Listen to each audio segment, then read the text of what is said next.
Cheers, queers! What's on the big gay agenda today, Theora? Today, we are here to discuss the very last episode of Girl Rules. Yay! Kind of a sad, bittersweet woo. Unless you're part of the Bipor Crystal Nation. How you guys feeling? We did it! Woo! That was a win! It was. It was. I was hanging on to that hope till the very end. I was not disappointed. And that is why Crystal showed up. I was like, come on! Bipor's here. That is why Bipor was invited to this wedding. I was thinking that when I was rewatching it. I was like, why is Bipor at the wedding? She was somebody's plus one. Yeah, she's there because of Chris. Prim and Bambi got invited, so Prim's plus one is Bipor. No, it doesn't actually make sense why Bipor's at the wedding if you think about it. So, anyway, we will get into that because I have a whole detective thing about what happened with Bipor and Crystal. So we'll get into that. All right, so things to look forward to for this episode, just as a little preview. So yeah, Bipor Crystal shenanigans, we'll get into that. We're gonna talk a little bit about the OSTs for the show because we haven't, and we should because they're there. We're gonna recap this episode and talk about all the things we liked, didn't like, etc. I don't know, my webcam's here for the negative, I guess, and put a thumbs down. I'm gonna give you guys a preview of what book club's gonna be for Girl Rules. And for Mary L, our superstar Patreon member, you will get your theme for this episode. So those are things to look forward to as we dive into Girl Rules. I'm excited. Yay! Okay, so let's just general thoughts about the finale. Just before we even get into it, what were your general thoughts and feelings about the finale? It was very cute. I'm glad that we wrapped up all the things we needed to wrap up. Everything. Yeah, they wrapped up everything, which was impressive. Because I was kind of worried that they were going to just pretend the C plot didn't exist. Yeah, the C plot, the family didn't exist anymore. But they actually wrapped that up. And I did feel like the second half was just fluffy. But I mean, seeing them live their life happy. Yeah. I'm fine with that.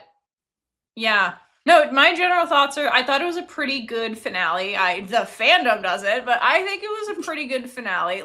To your point, they wrapped up all the plot lines.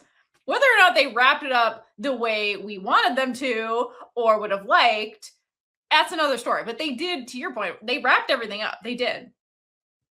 One thing I really liked in the finale in particular is that they had a lot of the old dynamics between the characters kind of resurface, specifically in my mind, the ones that point out the most to me are the fun banter between Bambi and Gorya. That came back and that was really fun. Yeah. And then same thing with Gorya and Shasha had their old banter. Prim and Bambi had their old banter back. So it was fun to kind of parallel to be they changed, but they're the same people, and they still have that playfulness. And so I liked that because that's what made the show fun. Was a lot. The character dynamics made the show fun. So seeing the nostalgia of where we started, here we are, was fun in just the way the characters were talking to each other. So I really liked that.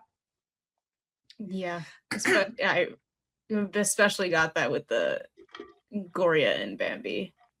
Yeah, because, it was great. Yeah, that was just great. It was great. It was really, really great. But, finales are hard. I'm just going to say that. Finales are fucking hard to watch because it's over. But it's hard. It's got to be hard to write especially because these are miniseries where it's usually the height of the drama happens in the episode right before this. And then they have to resolve the heightened drama plus wrap everything else up. So it's usually really challenging, I would imagine, to write a finale because there's a lot you have to accomplish in a finale. And then if you only wrap everything up, then people are but I didn't get to see them be cute. So you can't win when you're writing a finale is my point. But I will say from a thing I didn't like, I think what really became apparent to me is that there are some glaring discrepancies in the resolutions of the plot lines, which is that the way they structured the show with the characters is like you have obviously A plot, B plot, C plot, but like there's like in the A plot, B plot, C plot, there's like a main character and a side character. Okay. Yeah. And in the finale, the main character had the resolution revolve around them primarily, and they had the most time devoted to them as a character. So in some cases, like the side character in the plot had like little to no resolution, like Bambi. You know what I mean? So I was like, that's fair. We really need to see. This became all about Prim again. And so it's like, so that made it hard because they did a good job of like giving us three-dimensional characters, all of them. But yeah, the resolution really revolved around the main character in the plot. But like really seriously, like this show, I think would have just been so perfect for being a candidate for multiple seasons because it wouldn't have gone down like this if like they had the possibility of a season 2, a season 3, like then they could have had more time devoted to like the side character in the plot. Or you wouldn't have that main character side character dynamic. I think that was a time constraint with 3 plots going on simultaneously. I was watching the show and like even in the finale, just like rewriting like stuff that would happen and be like, oh, they could dive into this in the next season. There's so much. There's so many possibilities. And there are people out there being like, I'm so glad that they don't have more episodes. But I'm like, they would have done so much better. I mean, they did great, but like they would have done even better if they had the time to dive into like the darkness of Bambi. The like have people the like the fandom shit with Gorya and Shasha. Oh my god, no, seriously, that would have been incredible. And then like the reality of the economy with Praew trying to get a job and break in, and then like Gorya starting a clothing brand, working for Bambi, like you know what I mean. There were so many possibilities of what they could have done, and then Crystal and Bipor, like there's so much stuff they could have like dove into if they had multiple seasons, and it would have enriched the characters. How many more times did that intern walk in on Praew and Min? Like, who else is she walking in on? She starts walking in on Prim Bambi in the bathroom. Oh my god, Bambi and Prim in the bathroom, and then she's like, "Oh my god, I'm gonna go out back and take a break." And Shasha Gorya out there, poor intern. Like you just like you guys don't even like work here. You don't work permanently here. Yeah, no, you don't go here. They don't go here. Exactly. Yeah, I was gonna say Bipor's outside with Crystal, but Bipor goes there anyway. So like, this is the show where you needed multiple seasons to like really get into it. I can't say that about every show, but yeah, because we've been over this a million times. You guys have listened, you know why. So anyway, I was just gonna say, if you were disappointed about the finale, like I understand that was the thing. I was disappointed. I was primarily disappointed about Bambi, but like. Overall, I thought it was a good finale. I think like the series overall was a very ambitious project. Like it had 3 plot lines with well-developed characters. Okay, they didn't have a main couple and side bitches. They had like their own shit going on that was very like deep, well thought out. And I want to say personally, I think everybody who worked on the show did an incredible job. Particularly with the time constraint, because like we were harping on, I think the issue is like this would have been if this was a Western TV show that could have had multiple seasons. Like this would be a great show for that, but they don't have that. They had the budget that they had the time that they had, and I think they did a great job with that within that constraint to tell the story they were trying to tell. Like it's not a perfect story. And like the story itself points out, perfection isn't real. So I'm okay with it in this show, particularly when they're like, this is an illusion anyway. So I agree. And the show itself, it felt, I mean, correct me if you don't think so. It felt very experimental, like with the different techniques that they used. And I think people aren't used to that as well. So when people don't get like what they're used to, they're easy to just reject it. Correct. But everyone who worked on this, you can't say that they did a terrible job. Like, I saw that the director was getting DMs, hate about the show. Oh my god, seriously, I have that. Fuck the toxic bullies that are trying to bully the director out of the entertainment industry. Like, why are you guys like this? Like, I don't understand your audacity here and delusion. Hiding behind a username. Like, I'm sorry. No, I'm not sorry if it's I'm not sorry. Watching this. Fuck you. It's despicable. It is despicable. It is despicable. And it's like, okay, since you're such an expert, where's your girl love? Where's your girl love? If you're such an expert at this, like, where's your project? Where is it? It just pisses me off because where is it? Even if someone, like, not everyone's gonna like a single project. Just because you don't like it doesn't mean someone else likes it. It just means it wasn't for you. To undermine all the work that went into this, I'm sure sleepless nights. Oh, for sure. Overworking. To say that it was terrible. No, this show is not. I have watched more terrible shows. I could name them. I won't. If you're on Patreon, you already know. There are some horrible shows out there that you guys put on a pedestal. I'll never understand. Like, horrible from a point of view. Like, I didn't like it. Just from a storytelling point of view, from a filming, from a wardrobe standpoint, like, you cannot say that about this show. It's just because you didn't, to label it bad because you don't like it or you didn't get what you wanted is not the same thing as this piece of art was not done well. Those are different things. Yeah. So to bully a creator because you didn't like it, that's a you problem, not a them problem. Yeah. And like, just because like we even talking about like the shows that we didn't like, it does not negate all the hard work that went into that show. Correct. No, definitely not. Like, it's people working on it. I don't understand how other people can't see that. Again, where's the delusion of that? It's like, okay, so then you bully the perception now is that you guys bully directors off of the internet when you don't get what you want. So then if you're out there as a aspiring director who's going to work on a girl love project, why would you want to work on a girl love project where you have these fans that will bully you off the internet if they don't like it? It harms. So like, let's just not make girl loves. That's what's going to happen. Right. Then we don't get these anymore. Not to say you can't have your opinions and be like, I didn't like this. That's fine. But to tell the director you should quit because I didn't like this, that's a whole nother level of fuck you.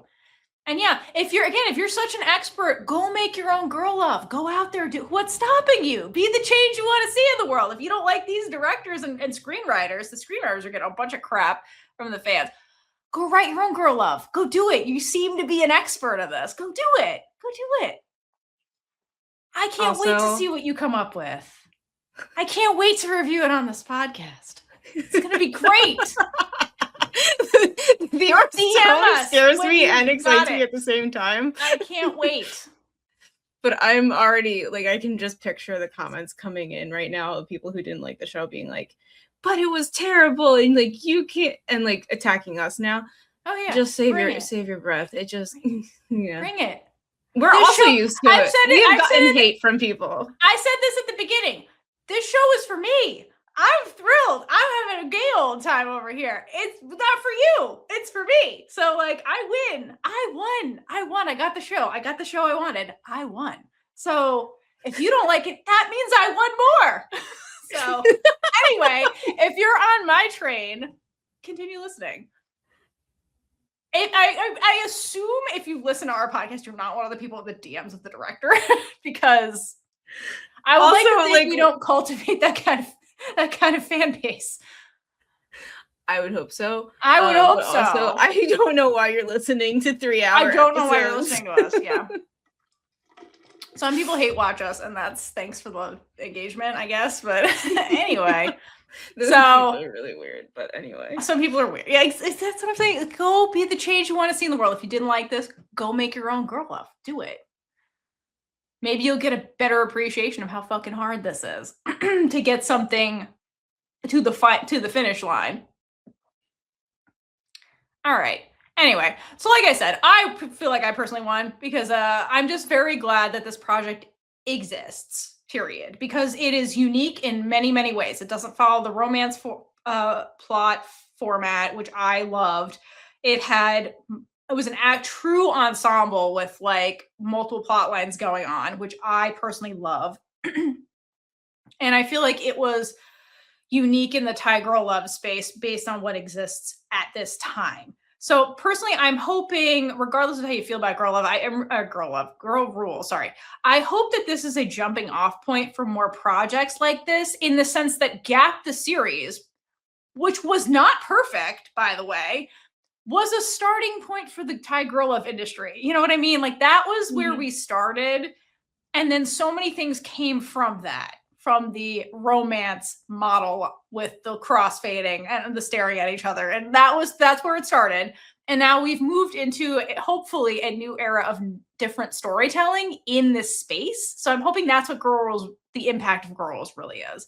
And for other production companies to be like, hey, we've got enough couples in the Thai girl love space, let's put them all on a show together. Like I'm hoping we get more things that come out of Girls that are like Girls, in that sense that they're different. You can actually have multiple plots going on that aren't side bitches and that kind of stuff. And that's what I'm hoping. I'm hoping this is a jumping off point.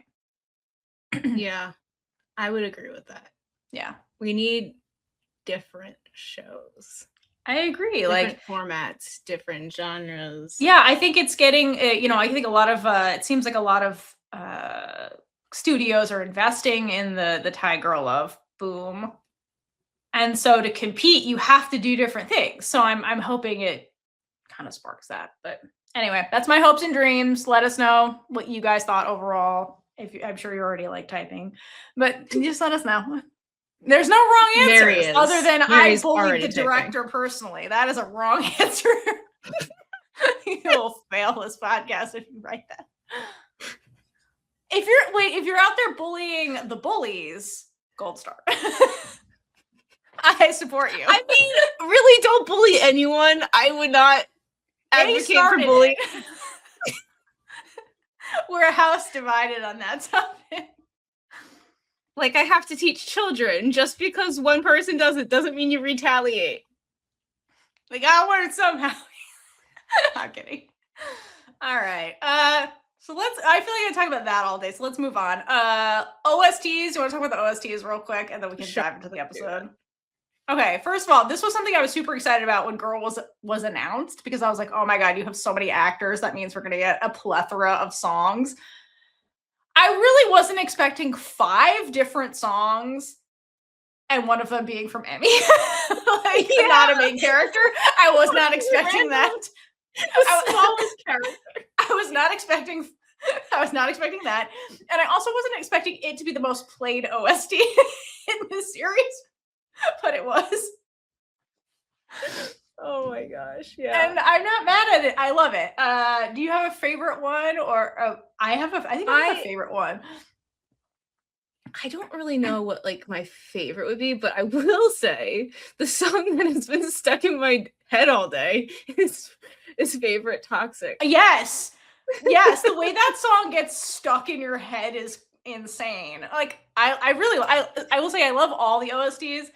I think my favorite one is the Min Praew one, or the View Min one. I love that one particularly, and I love the music video because it's very them. It's very like, photographer. Like I love all the photography stuff. I did photography like back in the day, so like I really appreciated it. I was like, oh, this feels like you're in a dark room, and I like how they do like the heart spotlight, and they had them on the couch, and like I just love the way that video went and the music.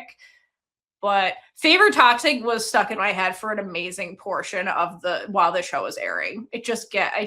I love the way I like the way they sing it. Not sing it. I guess like way it's composed, where they sing the part where like they're going round and round, and like the way they sing it, it sounds like I don't know how to describe this. I'm not a musical person, but I just like the song and the way it goes down. But they're all good. I love them all. Yeah, and of course the only words I know are the English ones. So it's the same sentence over and over and over. Just that's the only thing that's playing in my head. But I also really liked the Girl Rules one. I agree. I love the theme song. That was great. I wasn't thrilled with it, like hearing it over and over, that the portion that plays in each episode, but hearing the whole thing and like good. Seeing it, yeah, I like it. Really good. It's also, I mean, I see. If you didn't like that song and like that music video, you would not like Girl Rules because it was very experimental. Yeah, totally. Everything that went into it. Totally. Yeah. And it's right. I agree. I think the music video set a good tone, and it's very like we're on a photo shoot set playing around. Yeah. It gave me, when they did the thing where they had each actor do like the faces across and they were like doing an emotion, it gave me Brady Bunch. Like because like it's the same amount of squares. Yeah, I was like, so it's very like it's like nostalgic, like I don't know, film techniques and stuff that they were doing that like you haven't seen in a while, but are like these are classic and fun, and so I liked it. I also love the lyrics. It sets up the tone for being toxic as fuck because of the stuff they're saying in this song, which is like what it's about. It was great. They're like, the rule is you don't fall in love with her, and then like they're like, okay, but if you're gonna date her, like don't fall first, don't fall hardest, like kind of be like about it, but then they're like, but if you do fall, it's just like you're like, it was hilarious. Like the lyrics are pretty funny, and you're just like, you guys are all out there trying to protect your hearts, but you're inevitably gonna fall. And then it's like, okay, well when I fall hard, so beware kind of thing. So I think it's funny. But yeah, I don't know. I like the OSTs. And then just Emmy being Emmy. It is. I just love that that's the most played one. It's not even the main ones. It's just her. It is just her. Like in the music video too. I mean, yeah, they have clips from the show, but like it's just her. Her serenading. I mean, how do you compete with that? You can't. All right, so that's the OSTs. Just wanted to give them some love because they put a lot of work into them, and they're all really good. I really like them all. Shall we start with the A plot? Let's get into the A plot. Yeah, let's do it. So this starts with sad girl Prim, where no one can get a hold of Prim, and no one's seen Prim. We just resolved this, where Prim was not gonna just blow off work, and of course, the first scene we get for the A plot is Prim blowing off work. Prim can't stick to her own plans. She hasn't come to work in several days. That means she hasn't been responding to Min either. Like, what the hell is Min supposed to be thinking? I get Min's thinking I'm never getting that work-life balance. That's what Min's thinking. Let's be honest. Min, that is not resolved by the end of the series. By the way. Min does not get work-life balance. It was not resolved. Because like sometimes you never achieve it. That's real life. That's painfully true. It's true. But like, I get Prim has like her heart broken, but she at least needs to keep Min up to speed so everyone is not waiting on her when she isn't going to show up at work. Like, they're all sitting around a table waiting for her. Waiting for Prim, because we can't do anything about Prim. Nothing. Oh my god, it's fucking ridiculous. Okay, so then Gorya shows up because she's like, hey, I'm launching my clothing brand, which apparently, I guess she's been doing that off screen. See, the side character in the B plot is like, hey, I'm doing the ad. I need Prim to review this because she's such a good ad director. Although, girl, you've seen the music video you were in. Where are you? You were in the music video, okay? You know how you did. Honestly, that music video is all on Gorya. No. and Shasha for fighting in the middle of it. So Prim's not a magician. But anyway, so she's like, I want Prim's advice, and then stumbles onto the fact that Prim's been missing from work for, although it's interesting that Min is not more upset. You know what I mean? During the scene, she's just like, she fucked off. I guess it's Bambi. And it just keeps going about her day. She's way less stressed than last time. I feel like she's just so used to it. And it's terrible that she's used to it. I know. Unfortunately, I think you're correct. And also, maybe they don't have one of those weeks where like they insist on working with Prim only, like the clients.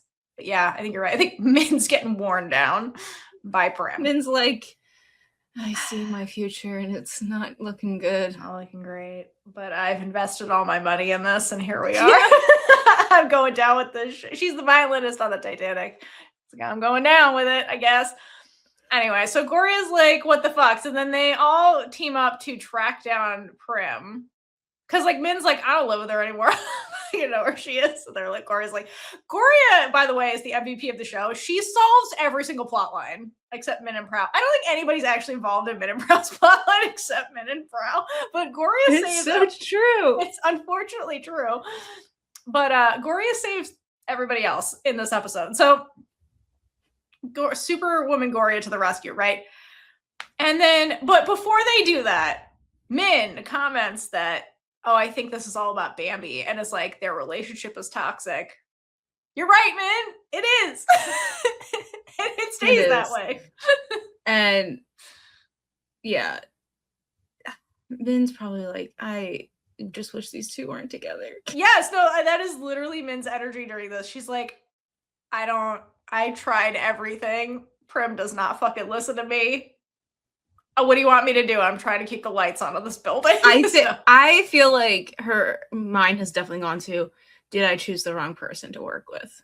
The answer is yes. The answer is yes. But Prim's one of those weird artists that's like brilliant, I guess, at what she does, but is a nightmare to actually work with if you have to work closely with her. Kind of like, remember the artist when we met Gorya, or Shasha meets Gorya for the first time? Kind of like that.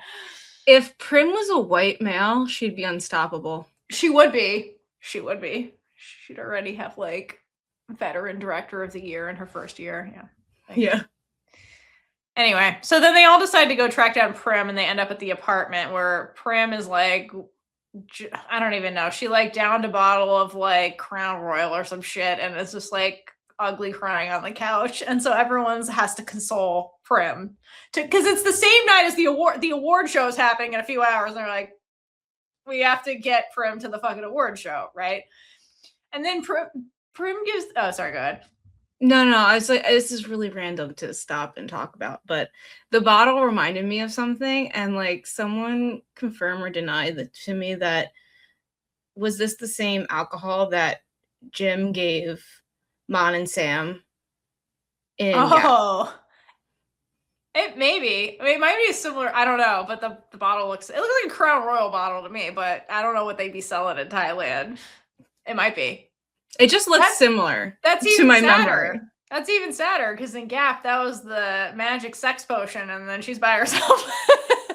So she didn't read the warning label, did she? I will say that Prim's hair looks good. It really does. Yeah, it does. Like it's beautiful. It looks really good. Now everyone has beautiful hair, and she does a good job playing Prim, especially in this scene. She's really good in this scene. All right, so then Prim gives this whole monologue about Bambi that goes back to like the thesis of the show. Basically, if you watch the OST Girl Rules, where she says basically, when we got back together, I promised myself I wouldn't be the one who loves more. I wouldn't change myself for her. I wouldn't expect this relationship to last long, but in the end, Bambi was good at this, meaning like Bambi was a good girlfriend. Prim, the issue with your relationship is that you needed to change. How can you say that? How can you say this? Also, I don't feel like she was really the one who loved more. No, me either. It's definitely Bambi. But the issue is that they don't talk, so Prim doesn't see or understand that. Prim is just delusional until the end. Prim is just delusional until the end, guys. She keeps saying these lines that are totally serious, but just take me out because I'm like, Prim, girl. No, but like the craziest thing that happens in this episode, and forgive me if there's something that happens before this, but Praew they're trying to okay. Yeah, there's more before we get there, but if you wanted to say it now, it is crazy. Well, like they're trying to get Prim, sorry, the names get confused in my head. Prim to realize she needs to go to this award show. And Prowl's like, if you win this award, I'll put you on a pedestal. As my hero. Like, girl, firstly, the very first thing, do not enlarge Prim's ego any more than it is. I know. Praew doesn't know enough about. I don't know. Praew be hanging out at the apartment when Min used to be here, so I think she did interact with Prim a bunch off screen a little bit. She's like, I need to stroke her ego to get her to do this thing that Min wants her to do. Right. So, like, okay. So, how each person reasons with Prim, because it takes a village to get Prim to the award show. That was my prediction last time, and here we are. So then, how each person reasons with Prim is Gorya is like, you'll regret it if you don't go. So, because Prim is spiteful, so she's like, I'll try spite. And then Min's like, fuck Bambi, you earned this. You're the type of person that would rather die than not do a good job at work, okay? Don't you want to see if you won this fucking award for all your blood, sweat, and tears, okay? And then Prow's like, that's not working. Ego boost. And that's ultimately what gets Prim to go. So, Praew just showing that she knows everyone the best. But like, also, girl, this is not the person. No, we hear the ego doesn't need to be any larger than it is, but that does ultimately convince her because Prim never changes, guys. Prim doesn't change. Also, in the beginning of this scene, the first question that's asked is Gorya asking Prim why she is such a mess, and I love that that's what Gorya opens with. And I feel like if Gorya was Prim's partner instead of Min, I feel like Gorya would have kicked her out of the company by now. I would hope so. I would fucking Gorya would not put up with this shit. No, she'd probably leave. I don't think she'd kick her out. She'd probably be like, I'm starting a rival business. Right. I can so see Gorya do it. Oh my god, that would be a really fun plot line. And then she has to be like, then that's how she's like, well, I need to have how can I beat Prim? I'll get a successful model to come in and like, and then then she pulls Shasha and then they start their friends of benefit shit and like. And she somehow gets sweet little Bipor to betray her sister, and like she's the big director. If anyone can do it, it's Gorya. Or Shasha. No, she gets Shasha in. And she's like, can you go poach?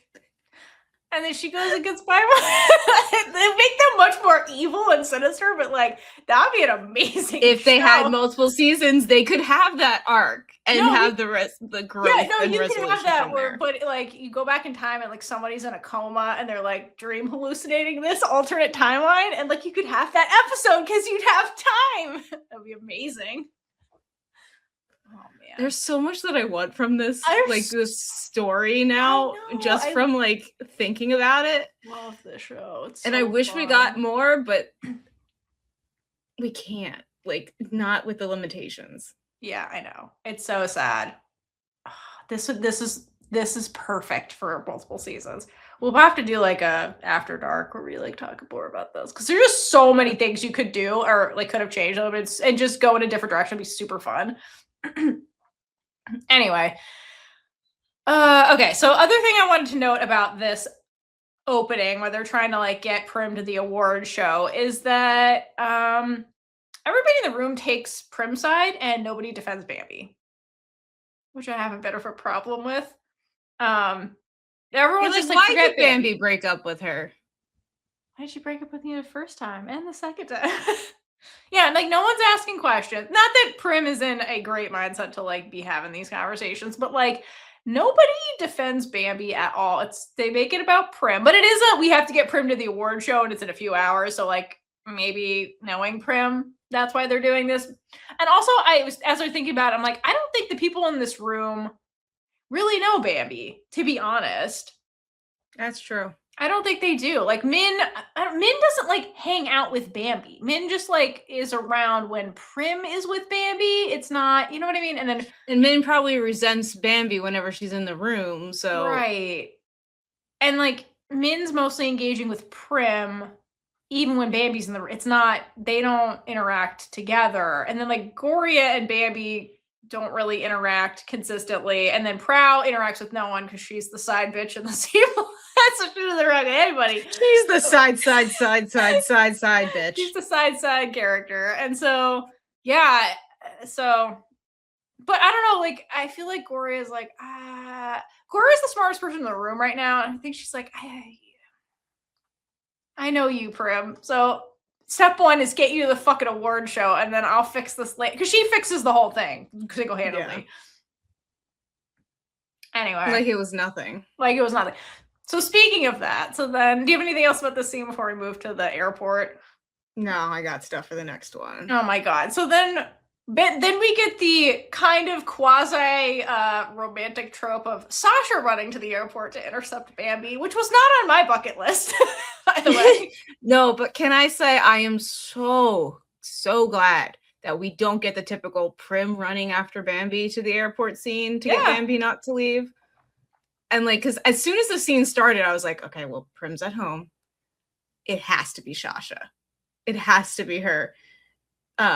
Like, she's also the only person who could afford a throwaway plane ticket. That's the other thing. At the end of this, I was like, you bitches just wasted all this money on international travel tickets. And they're just like, nah, and then they left. Only those two could have done that. Oh my gosh, yeah, that's true. There's someone on standby for New York is very happy. And just one. And wherever the hell Shasha was going, who knows what she bought a ticket for? I would love to know what that ticket was for. Was it a cheap ticket, or did she just be like, I want to go there one day? She's like, where's the New York terminal? Get me over there. Yeah, I don't know. She's so funny. Who knows?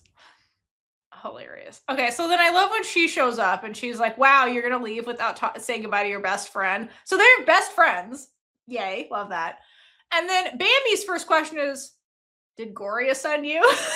And Shasha says, yes, but I wanted to be here. So again, Gorya fixes the whole thing. So my question is like, what was the conversation off screen where Gorya devises the plan and sends Shasha to go do this?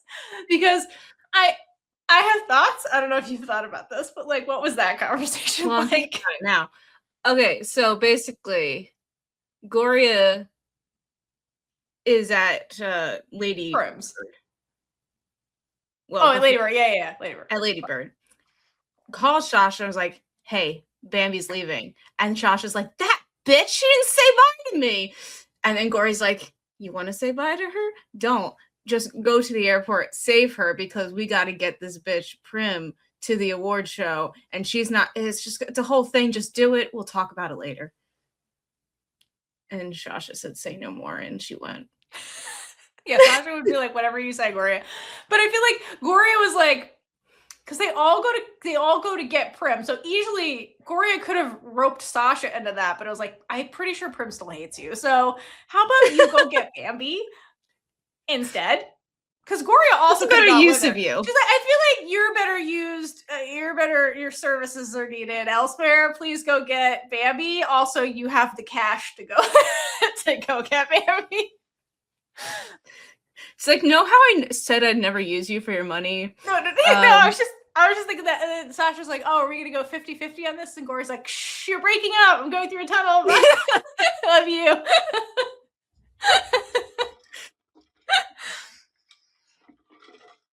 Shasha's like, maybe I should buy 2 plane tickets. Where do you want to go? Yeah. We can ditch Bambi. We just send Bambi back. We'll go somewhere. That'd be so funny if they actually did that. That'd be hilarious. Anyway, so if you have thoughts on that, because like they clearly were in cahoots. So I just find that really funny. That I love that Bambi also knew. She's like, you're here because Gorya sent you. She's like, yes, but also I wanted to be here. Okay, so then Shasha basically gives this whole speech to Bambi, being like, you're not behaving like the Bambi that I know and love. You're being selfish and cowardly right now. Thoughts on that? I don't think that was fair to say. I agree.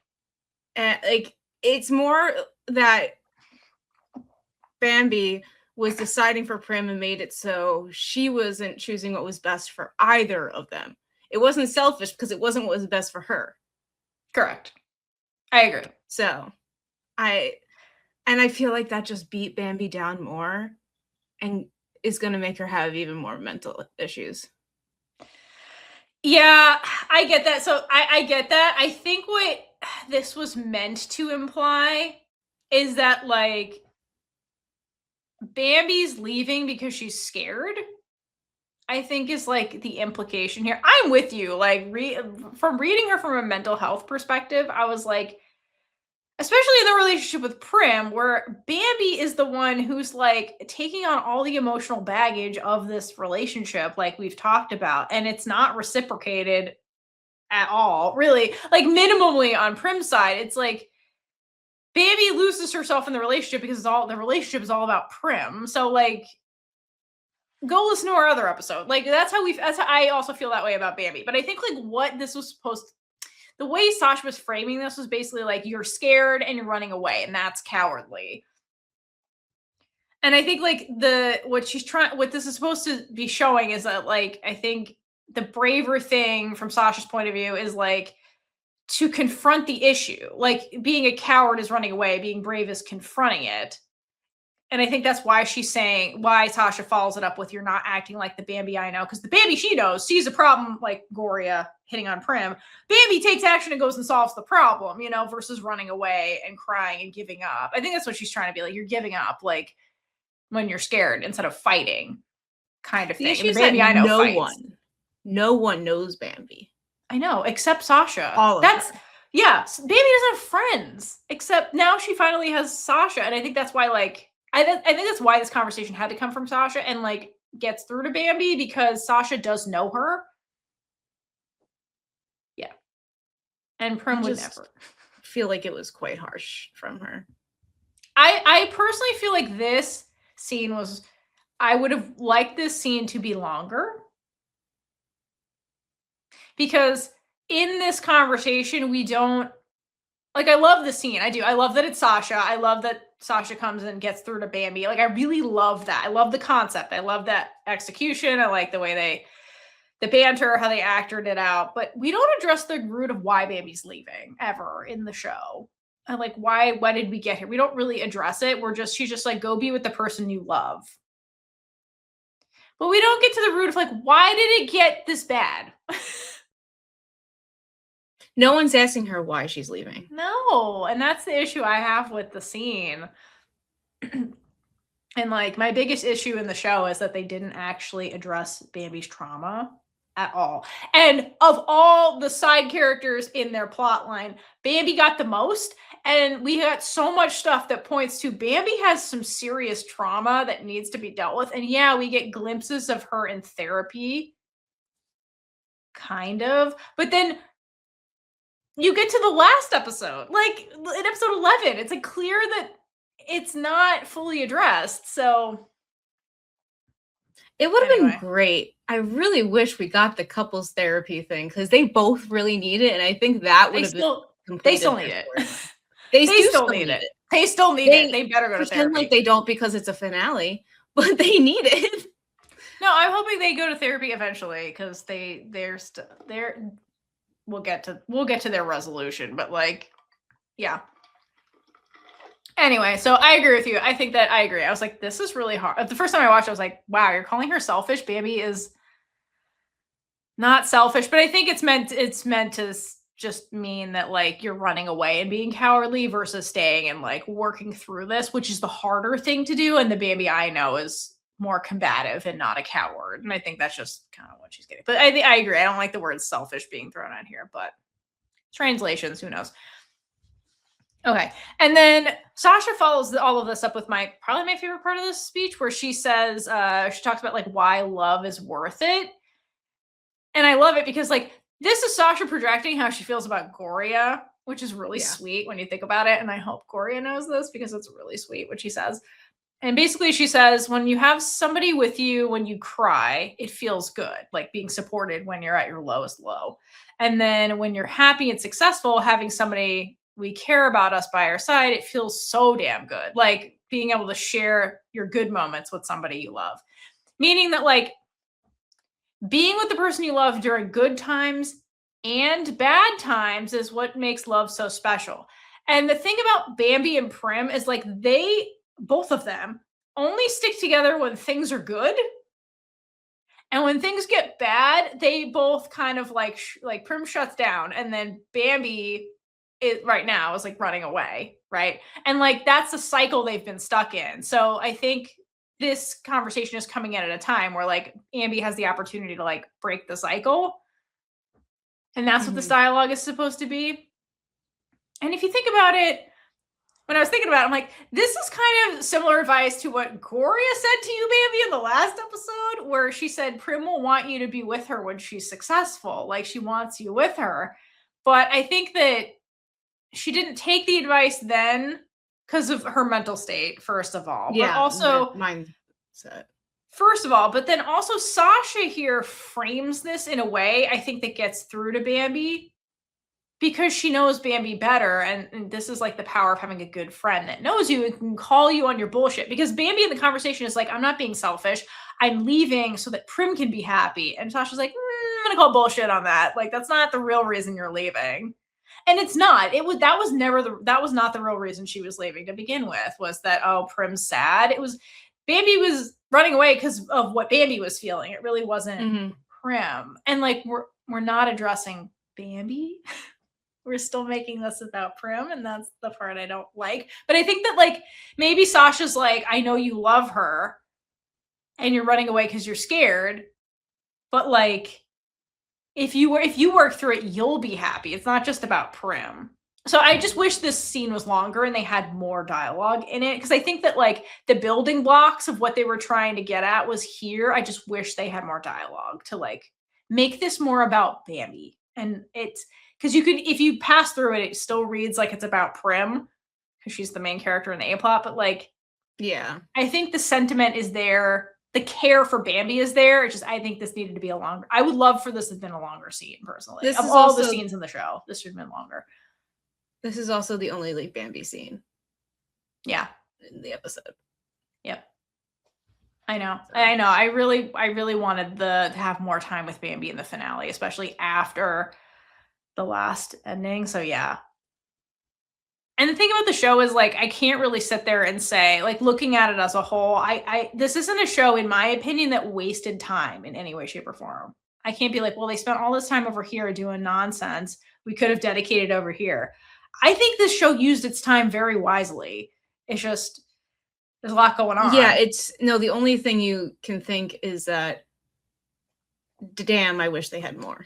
I just wish they had more time to do more. Yeah. I wish they could have expanded on a lot can things. Because all the building blocks were there. It's all there. And it's all great. It's very good building blocks. It's just, yeah, I can see watching this and being like, man, that felt rushed. But it's like, I think they were being as concise as they possibly could be because they just time. It's like when you're writing a tweet and you're like, how can I pare this down to make sense to fit this amount of characters? In 40 but characters, I really want to tell this whole thing. That is a perfect analogy, honestly. And then like a lot of things get lost in translation because you only had X amount of characters and you had a novel to write, you know? Yeah. Yeah. But I think that was the building block of that scene. But again, I love that we had another Sasha Bambi scene. I wasn't expecting that. I'm really glad. I love that there's an acknowledgement. We're best friends. Like, and then she puts her hand out to be like, and the other thing I love about it too is it's like, I think a lot of Bambi is Bambi feels alone. And I think Bambi felt alone in the relationship with Prim because of everything we've said about that relationship. It was very Prim centric. And Bambi wasn't getting what she wanted. And I think Bambi was like afraid to be vulnerable when things were not good because she's afraid Prim would leave. So I think Bambi always felt alone in the relationship. So having Sasha literally put her hand out is showing Bambi, like, Bambi, you're not alone. Like, you have me. and I'm not going to run away from you. Like when you're at your, like, cause they were there for each other at their lowest lows. Like that's what that kiss between them actually was. It was like them at rock bottom and then being like, you know what, maybe not. Let's just pretend that didn't happen and like move on. And like, you can only really do that with somebody you're a good friend with. So I think that was also important for Bambi to know that she's not actually alone. Like her mom definitely is supporting her no matter how much she can be. We got that in the last episode, but like, here's a friend who's like, I'm not afraid to call you on your bullshit, which nobody does. I like, take my hand. Like, so I loved that. I thought that little gesture said a lot to Bambi, who needed support. And like, here's Shasha offering her support. She literally chased her to the airport. Like, power of friendship. Yeah. It's also so sad when you compare this scene to the previous scene where Prim has all these people around her supporting her. Yeah. While Bambi finally has someone, but like, I know. it's one person. Yeah. Like, can you imagine what Bambi went through the first time they broke up? Bambi didn't have anybody. That's how we got to the trauma of it all. That's how she ended up with Z. She's probably lonely, which is understandable. And then was just like, I think what ended up happening with Z was like either Bambi was like trying to move on and couldn't, which I get, or Bambi like really just needed a friend and then ended up in that pattern where she's like, I keep sleeping with my friends. And then it turns into a relationship and I shouldn't have done this, but it's too late now. So. All right, so let's move on to the award show. So we finally fucking get Prim's ass to the award show. And all of her friends are there to support her. And Prim wins! Hey! And then gets up there and makes a speech. She does, and I have an issue with this. Okay, let's hear it. She thanks her friends, her family, her girlfriend, well, the person who's been there for her. Okay? I know where you're going with this. This bitch never once names Min. Yeah, that's fucked up. And it makes me very sad because Min has always been there for her and is her partner. She should have been named and she should have been the one given the honorary award instead. I agree. Like, I get why they did it for the story, but I would still feel hurt if I was Min watching this. She could have been Min, who's physically in the audience. Who's absolutely watching this. Yeah, I didn't even think about that, so you just started going. I was like, oh yeah, she should have thanked Min. At the least be like, and I couldn't have done this without my business partner and Ladybird. Min. Yeah, like, seriously, like she was wrapped up into Friends. Okay, yeah, she's not a friend. She's a friend, but like, she's your partner who helped you get to where you are today. You're a two-person production, and you're acting like Bambi is that person. I know. Prim made it all about herself. Praew. This is why she didn't need the award. Praew. Her ego is the size of Jupiter. Oh my god. I'm sorry. It's just like that was the first thing I thought of. I'm pretty sure during the direction, I'm like, thank Min. Thank Min. No Min. Say the name Min. Say her name. Anyone else except Min. Yeah, that is pretty fucked. If this were any other character, I'd be surprised, but it's Prim, so I'm not. Do you want to give her a fuck you, Prim? I'll do it. Fuck you, Prim. Thank you. At least one per episode.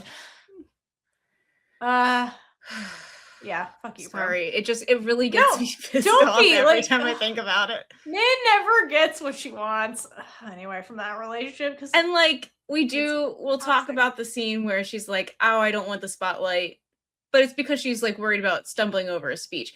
No, she deserves to have her name be known that she's the one who helped Prim get where she is. Because without Min, Prim would not be here. Prim also would not physically be here either. Yes. Yeah, no, I know.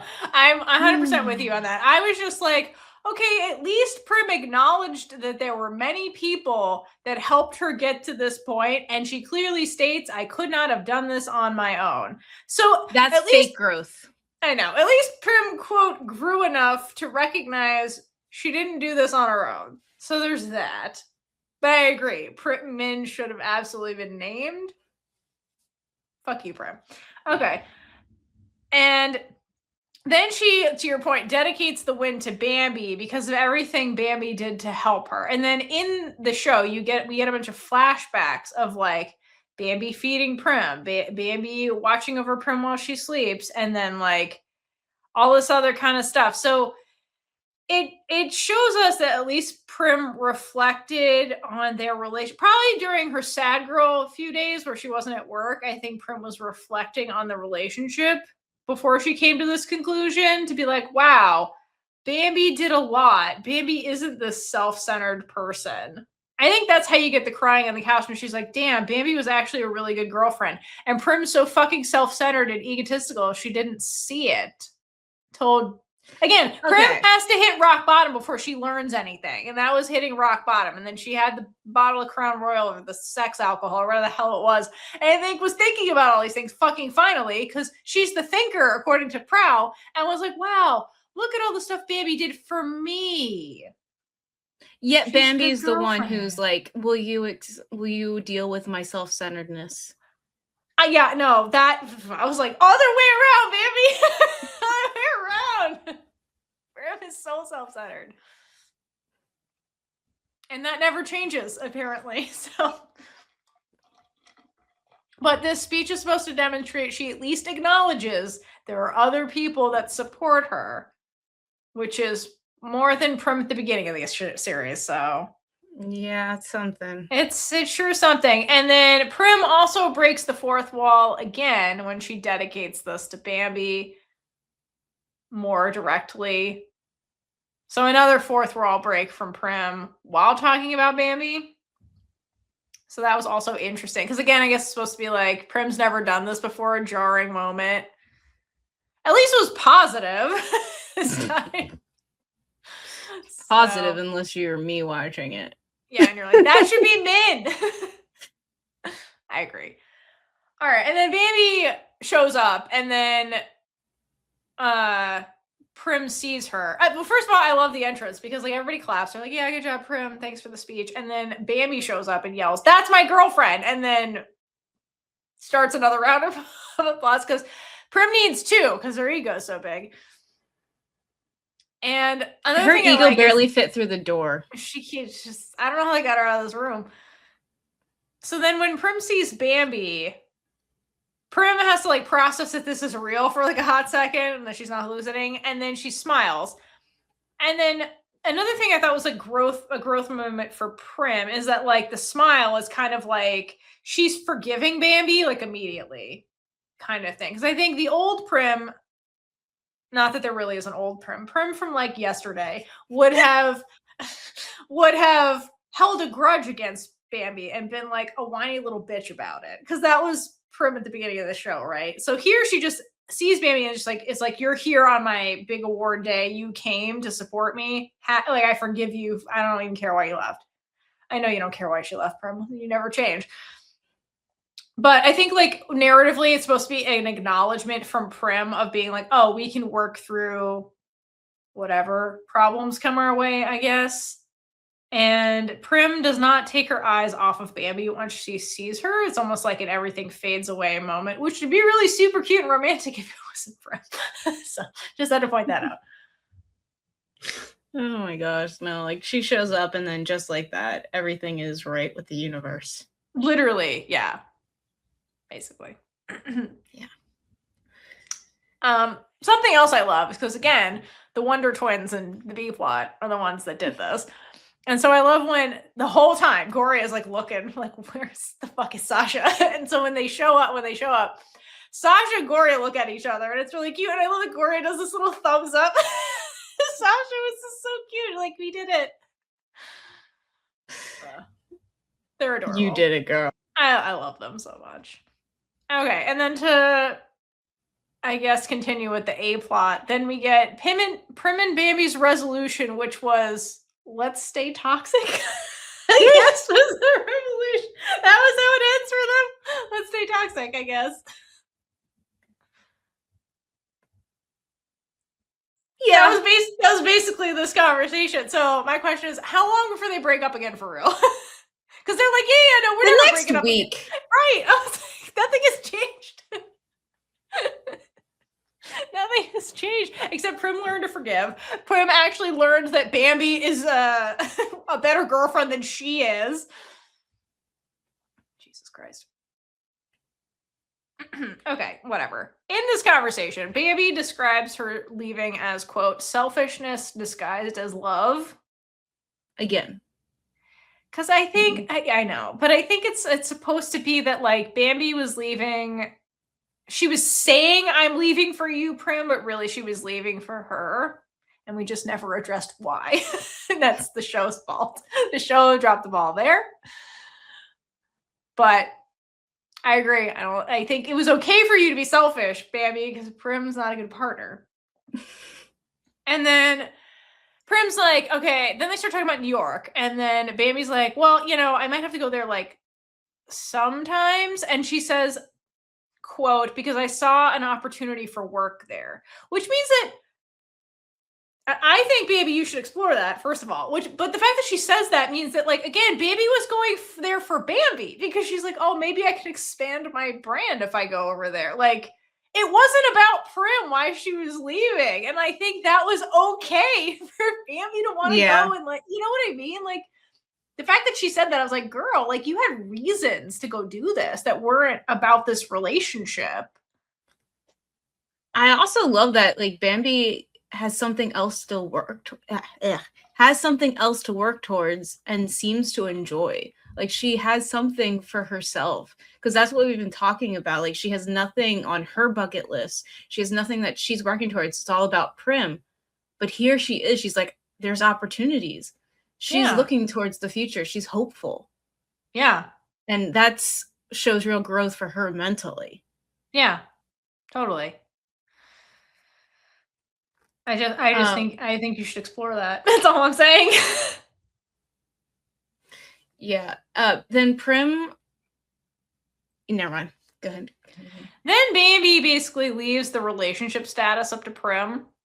And she's like, listen, I'm the one that decided we were breaking up. So then if we get back together, that's on you, Prim. And Prim's basically that's real growth, though. Yeah. And Prim's like, let's stay toxic and stay together forever. It's basically what she says. Prim's like, we're going to be together forever. And then she also says, even if she has to go study films in New York to be with her. Okay? Like, yeah, I'm sure Min's going to be real thrilled about that. Oh my God, seriously. Min's going to start a business with Gorya, for real. I have a prediction, not a production. Bipor is going to move up real fast in this company. I agree with that. I was just thinking that. I was like, Min should really promote Bipor, and then when Prim comes back, she's like, yeah, we're good, Prim. Eventually, Bipor is going to be the third partner. We're good. They're going to... I wrote you out of the partnership. Yeah, no, eventually it's going to be Bipor. Bipor's a lot more reliable. Just as brilliant. I think we're good. We're good, Prim. You want to go to somewhere else with Bambi? Min would kill Prim. Okay. I love that. But then she also says, when she's like, we're going to be together forever, basically Prim says something along the lines of like, no matter how many times I have to win you back, Bambi, I'll keep trying. So, okay. From a girl rules overview kind of thing, I like this line because it's an acknowledgement that they are going to have problems in the future, which most romance storylines, again, are and they lived happily ever after, right?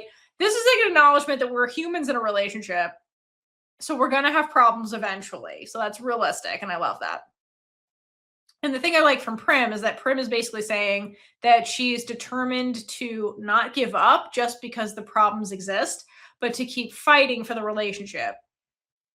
Which I'm hoping translates to Prim is willing to change her behavior if that's what Bambi needs, because you need to change and grow. That growth is change. So I'm hoping Otherwise, they're going to break up in a week. So, if not a week, within the month. I got a week. All right. Now the problems are gone. They get all cute. And then Bambi wants to give Prim a reward, which Prim thinks is a kiss. And Bambi's like, okay, girl. So then she gives Prim a necklace. And it's basically this like silver chain with a heart on it. And one of the sides of the heart looks like a lightning bolt, which I think suits them. Because it's like, this love's going to hurt. Kind of thing. This love hurts. Why does love always feel like a battlefield? But yeah, these are questions that need answers. But I have some questions about this scene because Bambi didn't know she was going to end up at this award show. Okay, and she had the necklace on her. Okay, when Shasha went to pick her up. So when was Bambi originally planning on giving this to Prim? Because you already had it.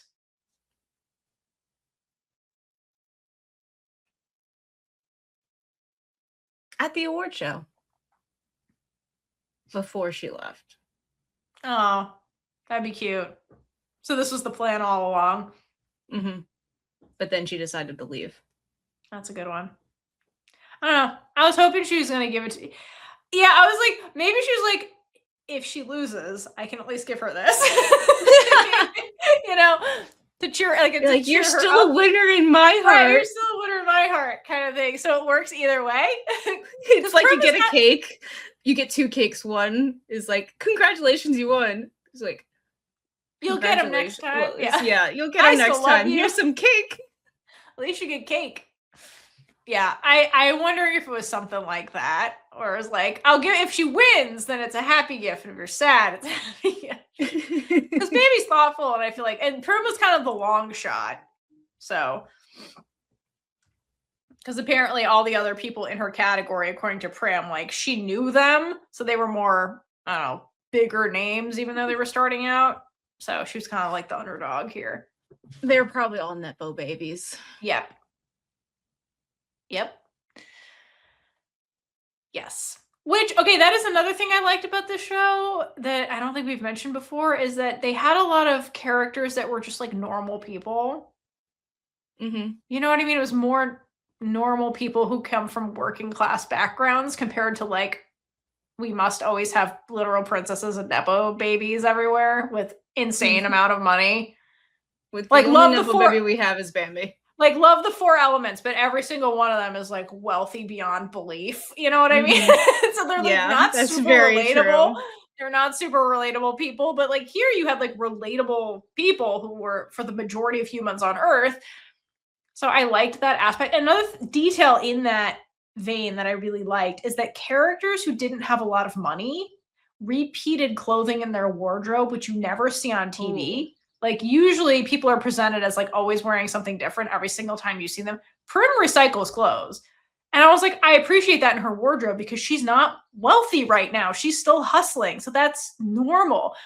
She's supporting her family. Right, exactly. And the other character who like doesn't do that, but it makes more sense is Gorya, because Gorya is the fashion one and like goes and dives in bargain bins for clothes. So it makes sense that she doesn't repeat clothes even though she doesn't have money.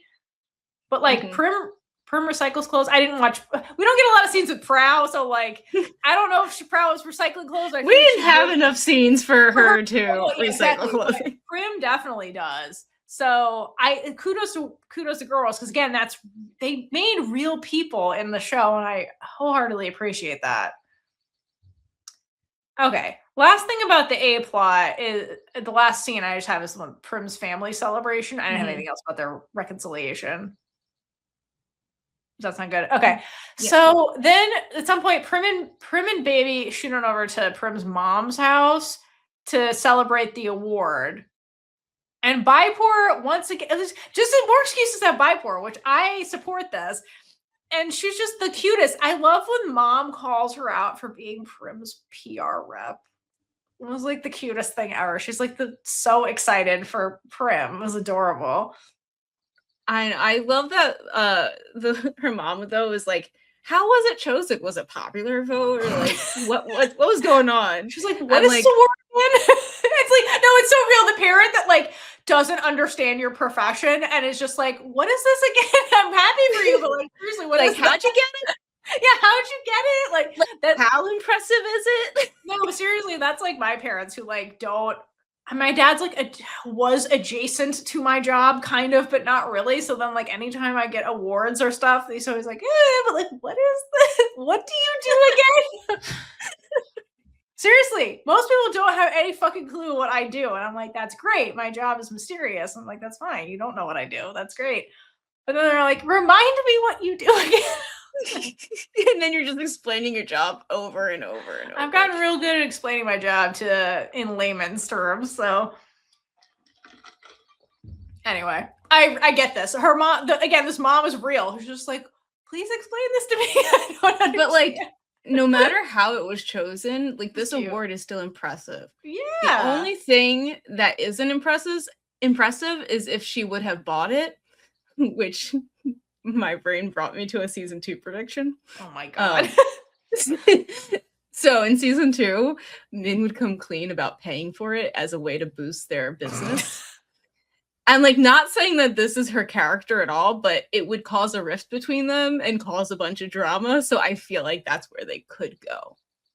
You know, it'd be really funny if we had more time and they were like, okay, Prim's depressed. So then Gorya takes another stab at this and was like, okay, Shasha. Like, it would be really funny if she like missed the award ceremony for real. And they're like, fuck, well, let's salvage this because Prim allegedly drank that whole bottle of alcohol. So she's drunk off her ass. She doesn't know what's going on anyway. So then Gorya's like, Shasha, okay, here, we're going to set up a press conference for you. But then like, while we have all these people who are going to want to talk to you, we'll like give Prim a fake award.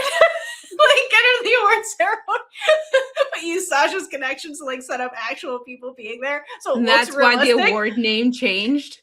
Yeah, so that's why the award. Yeah, exactly. That's why the award, because Corey's like, I don't know, what's this award? What's she award? Yeah, exactly. No one knows what's going on. So then they can't give her the same award. They have to rename it.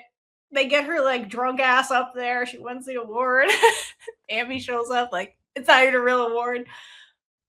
Okay, but then Prim finds out. But then would Prim be like, well, at least I got Bambi, or would she be like super pissed that she didn't actually win an award? No, she would be really pissed because this was her work, like something she's really passionate about. I think so too. When she's sober, she'd be like everything what? I worked for is a lie right now. She'd because she would. No, the thing is, she probably has such a big ego right now because of winning this award. Oh my god! So she's probably like denying projects, being like, I'm not doing that. Do you think? And then they're like, we have to tell her because this is ridiculous. She needs to know and knock her down a peg. The friends all get together and they're like, I can't live like this, it's Min. I can't live like this anymore. You need to tell her what you did, Gorya and Shasha. Anyway, oh my god, wait. Now that you mentioned all of that, okay, do you think that the fact that Prim won the award skewed the reconciliation with Bambi?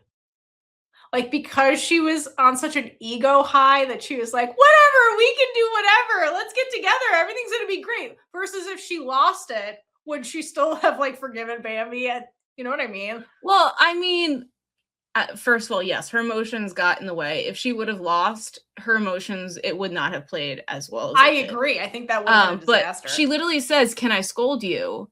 And then Bambi braces herself for it, and then but Prim is too happy to actually talk about like what she wants, so like they don't talk.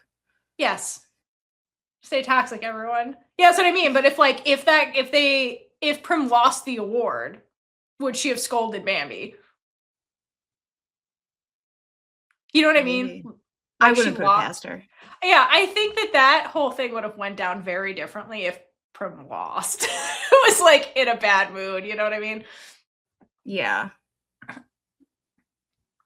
Maybe it would have been more of a real conversation, not just Prim celebrating. Yeah, I think that because I think she still wanted Bambi. Like I agree. She's starting to put everything into Bambi and live for Bambi, not for her, but like the idea of her. Mm-hmm.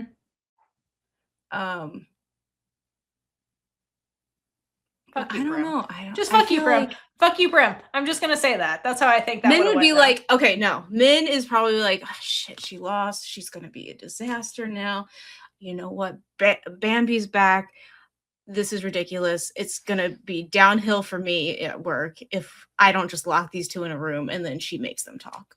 And then Gorya, she throws Gorya in there. She's like, listen, you're so good at fixing problems. Get in there and fix this.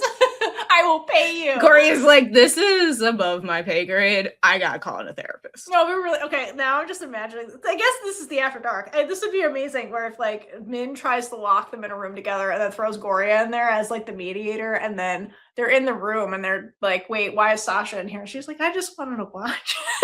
She's already in the room. She's like, Gorya's here. She's kind of a puppy dog a little bit. Anyway, she can be. She can be a puppy dog. Anyway, back to Prim's celebration with her family. Okay. I do also like that Prim's mother acknowledges how hard Prim works and how hard Prim worked to like take care of them and chase her dream.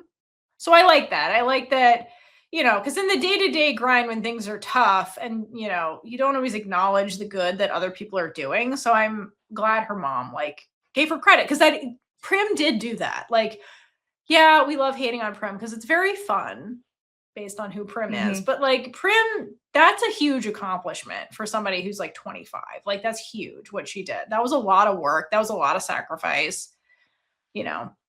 Yeah. So I like that mom acknowledged that. The only thing is like, she tells her to live her life, like not worrying about them. Like, but she's still supporting you. Like you still kind of need that. So I wonder if that was kind of a like, you know, Bipor is working now. Like, we'll be okay, Prim. You don't have to worry as much about us now. Like, Bipor. But Prim, Min mentioned something about making her a partner. I think we'll be okay. I was like, what? Like, shh, Mom, shh. That's why Bipor is like, yay, look at how great you are. we're planning a coup, Ma. Planning a coup. I would support that. Season 3. Anyway. Okay. I'm already just giving this. I think the show could run for at least 5 seasons. I'm just saying, like, it has the potential. All right. Last thing about this scene is I thought the group hug, the family group hug, was really cute. And like Bambi's like, oh no, I'm an outsider. Mom's like, oh my God, who are you kidding? Yeah, the whole time Bambi's sitting off to the side, letting the family have their moment. Yeah. And like, she's trying to be respectful of them, but like, part of me just like wonders if she doesn't feel like she belongs. And she says that she's an outsider, but like that changes when during the group hug and Bipor is like, get your ass over here. Yeah. You're a supporter too. And then Mom finally like saying to her that one day she'll be part of the family. So get over here. And then Bambi's like tells her that she can't take her words back later. Yeah, that was and, cute. Like, I thought that was so cute. And like, I'm so glad that she can banter with Prim's family. Yeah, and that like, shows that she is becoming comfortable with them. Yeah, and like that's another potential like support group, especially Bipor. Yeah. Bambi. and we end with Bipor telling them not to break up again. Bipor. Because no one can handle that. No. But lucky for Bipor, there is no season 2. So Prim and Bambi are going to be just fine. Well, Prim's like, we're gonna get married one day. And I love when Bambi is like, you're just saying this because your mom's here. I was like, I'm pretty sure she's not. It is heavily hinted that you guys will get married. You guys, the couple that is the most toxic that should not get married, was hinted at the heaviest that you will. I reject that, but that's what the writers are trying to say. All right, that was all I had for the A plot by itself. So let's move over to the B plot. So, as I mentioned earlier, Gorya off screen is launching her clothing line. Or she's been working on Gorya, the clothing line, for a long time. And her first scene, that it took me way too long to realize that Gorya was actually directing this shoot and like it was for her, because I thought she was just a stylist, and I was like, girl, you're really like telling them to stop, and like I'm like, that's not really your job. And then I realized what was happening. I'm like, oh no, that is your job. Go ahead, continue. She's just managing everything now. She just know she's crossing the line from stylist into manager for everything she works on now. So yeah, so it starts with Gorya's ad campaign launch that's being shot, and I love that before Shasha even shows up, how happy Gorya looks. because her dream came true. This was like her dream. And she worked her ass off for this. And like, yeah, I know we don't get enough Gorya scenes, but like in the scenes we get, like she is another workaholic in the show and like really worked her ass off and is very determined to earn her way and like make her own dream come true. And she did it. And like she's so happy because this is it. This is her dream. So I love that for Gorya. And it's really cute that Shasha shows up to support Gorya. Like she's here to support Gorya, and she brings snacks for like the crew, which is really sweet. My favorite part. So sweet of her to do like, that. Snacks. It's so cute. And because that makes everything better. You know, all the crew members are like, she's our favorite.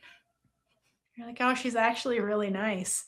Because I mean, she must have had a diva reputation from like 110 for so many years. So like, and there's just Shasha being Shasha, and she's like, no, I'm here. And I love that for everything you said, from the crew perspective, but from a narrative perspective, it's a role reversal because we've mostly seen, again, because Shasha is the main character in the B plot, we've mostly seen scenes where Gorya is supporting Shasha. And so it's nice to see like now that Gorya is like stepping into her career, the one, like the career that she wants, not that she didn't have a career, but like, which is to own her own clothing brand. Sasha's immediately like, let me support you without being asked to. I don't think Gorya didn't ask her to do this. She just did it. She's like, I'm doing this because I want to support you now the way you support me because you want to. So it's really cute. Okay, but then Sasha's like, you do realize I'm an international supermodel and you didn't ask me to model in this. Like, why? Because Shasha just genuinely wants to support her. So, but Gorya is still like, okay, but your mom, we haven't dealt with that yet. So, like, you need to talk to your mom first before I asked you to do this. She's like, because I don't want to be accused of riding on your coattails, which is valid because that's a very Gorya thing to say because again, she's very determined to like make her own money, make her own dream come true, like. Not be accused of like, you're only here because your girlfriend's a model or whatever. So, but then Sasha's like, doesn't care about her mother, first of all. And then it's like, okay, but like, if this is great though, if you get famous, then I can just ride on your coattails. I don't have to be the famous one anymore. Which I thought was really cute and funny banter. They have the best dialogue, like they just do. I love their dialogue. They're really cute. Because, yeah, Shasha doesn't want to be famous. She just is now and is like... But I like that she's using it to, like, her advantage. And to, like, do what she wants, which is what we end up seeing in this episode. So I like that. So so she kind of, like, stayed in it, but, like, she seems like she has a lot more freedom because she's, like, to your point, you mentioned in the last episode, you're like, I hope she does what she wants with the modeling if she stays. And it looks like that is what she's doing. Versus just, like... having an insane schedule just for money. Seems like she's like selecting what she wants to do and like which press conferences she wants to talk to. And so she has her own autonomy and she's still like using that to do what she wants finally, which is good. I thought it was hilarious that she looks over at the model and the photos and then she's just like, I'm gonna do it anyway. And then she comes out as her model. That was hilarious. Model is here. What happened to the second model? She like drug her. Yeah, she bowed. It was like she tied up in the back room. Yeah, somebody unconscious in the basement or whatever this happened. She honestly, gave her the day's pay or double the day's rate and then sent her on her way. Exactly what she did. She's probably like, who's second? I'm second now. I'll pay you double to leave. Yeah, you're exactly right. She's like, I want a model for my girlfriend. Here you go. Here's a boba get another project because I feel like she would definitely like help raise that. Yeah, person. For sure. I love it. She's looking at that and be like, I can do better than this. And like goes and puts the clothes on. So funny. And then Gorya's like, seriously, what are you doing? And I love Sasha's like, I want to be your muse, which I love that dynamic. She's like, you're the artist. I'm your French girl, like paint me or whatever. So you can't tell me they don't do role play games. Like, look at them. It's all here, everyone. I love them. There's so much fun shit you could do with these two. Okay, so speaking of Shasha doing whatever she wants, so then the award ceremony is the next thing I have where she gets interviewed by the press. So first of all, what I would like to say about this scene is I'm really proud of Shasha for being able to directly talk to the reporters rather than have her manager, who's Gorya, talk for her. And if you look at her, she seems super comfortable talking to them, which is a big growth moment for her, because she stated before that she gets nervous talking to the reporters and doesn't know what to say. But I think now that it's on her terms and she's talking about what she wants to talk about, like, he's like a different person in front of these reporters, and she seems so confident and like, yeah, you know she has the confidence now, and that's what Gorya gave her, is confidence. Yes, like true confidence, not faking it confidence. Like that's just Shasha, like being Shasha, which is growth. I love that growth. So I'm glad they put this scene in here to really show you how much she growed. Yeah. Can we talk about the reporters though? Oh my god, can we talk about how these stupid motherfuckers can't figure out the woman in the photo is literally standing next to Sasha. I know. They're asking who the woman in the photo is, and Gorya is right there. Not off to the side. She's right next to her. She's next to her. Do they not have eyes? And then apparently Shasha's mom told everyone that Gorya is just her stylist, not her girlfriend. And I love that one of the reporters asked, why did your mom say this? Great because question. That's the real question here. Yes. And the answer is damning for her mother. And eventually Shasha introduces Gorya as her girlfriend. And Gorya looks so overwhelmed by the press. So nervous. It's kind of like this thing where, like, if Shasha was like a deer in headlights and wasn't okay, Gorya would step in immediately. But because Shasha's okay, Gorya doesn't have to pretend like she is. And also, it's about her now. Right. Like, I think that's the thing. And so, yeah. Go ahead. I was going to say, because they've been in the reverse of this situation before. When Shasha was on stage, remember she had that, like, I need emotional support because my manager's swindling me. I'd let her go. And then she's like, Gorya, come with me. And Gorya comes with her. And then she starts she's on stage and gets all these questions about 1 cent and doesn't know what to do because the manager usually handles it and she doesn't know what to say. So then Gorya, like, Shasha was deer in headlights. So Gorya literally gets on stage and is like, no more questions. She has to go somewhere else. And is very confident and bossy and is like, no, we're doing this, and gets her out of the situation. This is a reversal of that scene where, Gorya is the deer in the headlights and Shasha swoops in and is real confident and suave about it. She's like, no, direct questions to me. Just talk to me. I will talk about my girlfriend forever. She literally can, which, okay. So I love that Shasha clears up that she's not single anymore. And, like, Gorya looks stunned that, gosh, Sasha's doing it because we still haven't talked to mom yet. And then Shasha grabs her hand and, like, pulls her next to her. So the reporters that were blind were like, it's this woman, right? This one. And she's like, this is Gorya. This is my girlfriend. And then one of the reporters immediately comments, your fans will be heartbroken. Yeah, so many girls and boys. Glad that they put both and theys. Yeah. So many people are going to be heartbroken. But, like, fans are delusional and you don't own the actor's private life. And, like, Shasha rightfully corrects them and says she still loves her fans, but decided to go public with her relationship. And, like, the fact that people have to hide their relationships because fans will be upset is absolutely ridiculous. You know what? You want to know what I saw the other day? You can't win either way as an actor is the fucked up part. Because I saw this on our Twitter. Our Twitter's a horrible place, first of all. I hate that we have to use that fucking platform.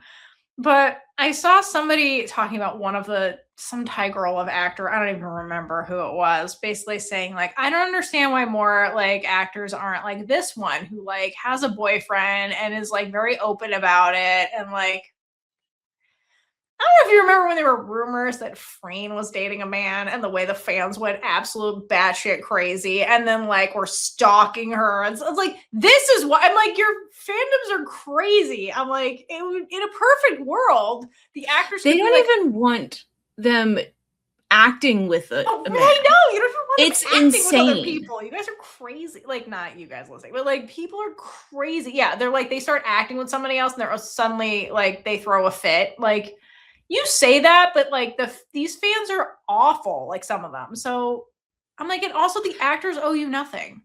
They don't have to tell you about their private life. Don't come at us like we're preaching. Like this is our opinion, and yeah.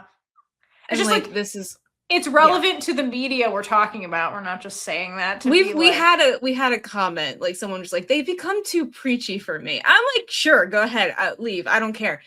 But I was like, this is literally our platform. These are our opinions. Yeah. But yeah, no, in relation to Shasha, like, it's fucked up that actors have to say shit like this. But it's like, their reality is very different than somebody who is not in the public eye trying to live their life, especially in their profession where they pretend to be other people. Like, their job is to pretend to be other people for art. And then it's not the actor's fault that audiences cannot separate the art from the artist when it comes to an actor. And so then for their own safety, they have to do shit like this or just like hide. And that's the shitty part. So like, and like Shasha and Gorya talk about it, where it's like they're doing this so they can just live their life, you know. And Shasha says it here. She's like, I respect my girlfriend, that's why I'm doing this. Like how shitty, that must be really shitty to have to like watch your partner get shipped online. You know what I mean? Like, that sucks. Yeah. And like, to be the partner who's like, I have to play into fan service because like, the companies probably make us do this. And like, that's how you get popular, because shipping is the most effective thing. And like, it's a business at the end of the day, and this is their job. So like, fan service is probably the ultimate thing that will ruin media. Yeah, I agree. It's a huge double-edged sword. It's like an easy cash grab, because that is the thing that fuels the most frenzy. But there's so many harmful things that come out of like the fan service stuff. There's so much harmful shit that comes out of it, because people cannot separate the art and the artist, and cannot figure out fan service versus like, because everybody falls for it every time. Of course they're gonna keep doing it. Of course they're gonna keep doing it. It works. It works. That's why we have it so much. And it's, yeah. But yeah, it gets toxic. It gets very toxic. And like not just the beginning of this episode, not just like directors getting DMs, but like these poor actors get like stalked in real life. Like, it gets really dangerous for them, because they're the most public facing people. So anyway, the fact that like people try to follow them, like, that's ridiculous. Like, when I see the statements being like, please do not follow the actors, the fact that you have to be told not to do that. They're people. But we're not treating, well, not we, I'm just mean like, people aren't treating them as people. Yeah, it's really sad. But anyway, back to the scene when Shasha says that she decided to go public to show respect to her girlfriend. If Gorya could fall more in love with Shasha, it was right then. Oh, yes, absolutely. Yeah, that was really, really cute. And then I like what follows after that, which is that then suddenly all the reporters are like, oh my God, it's you. And then they start asking Gorya, it's like 50 questions all at once. They're like, oh, where'd you meet? What do you like about her? What's your favorite color? Blah, blah, blah. And Gorya like panics and like passes the mic to Shasha, which was a mistake, because you do know who Shasha is, right? Because Sasha's like, well, at first she hated me. Like, the way she just very candidly is like, she hates me, actually. So funny. Don't give Shasha the microphone. That was hilarious. Oh my gosh. And she's like, look at us now. Enemies to lovers. That was hilarious. Idiot trying to explain it. It was so funny. Yeah. So funny. But yeah, it was really sweet. So I'm glad that went well. And you're right. I think Gorya felt more for Shasha. How could you not? She was, and Shasha just seemed in her element in that interview, which was really refreshing, because knowing that like a lot of this was against her will and like fake it till you make it kind of stuff. And like, she seemed really like comfortable finally. Mm-hmm. So that was big. All right. Next I have when Shasha and Gorya confront Sasha's mom. Yep. And she, unfortunately, finds out that she's been cut off when her card is declined. Yeah, I think Shasha cutting off the credit card was a brilliant move. That was brilliant. And then also we find out that she doesn't have another card, which means she has truly been living off of Shasha alone and like doesn't have her own money. Mm-hmm.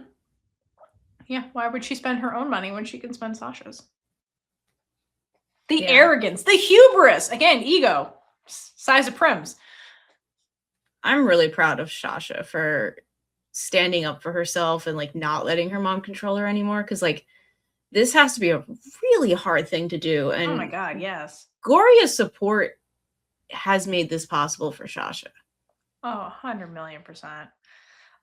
Yeah, I love this. I love when she comes in and she's like, cuts off the credit card, and Sasha's like, you're spending way too much fucking money and I'm not supporting this anymore. And she says, I work hard for myself and no one else, which to me sounds exactly like something Gorya would say.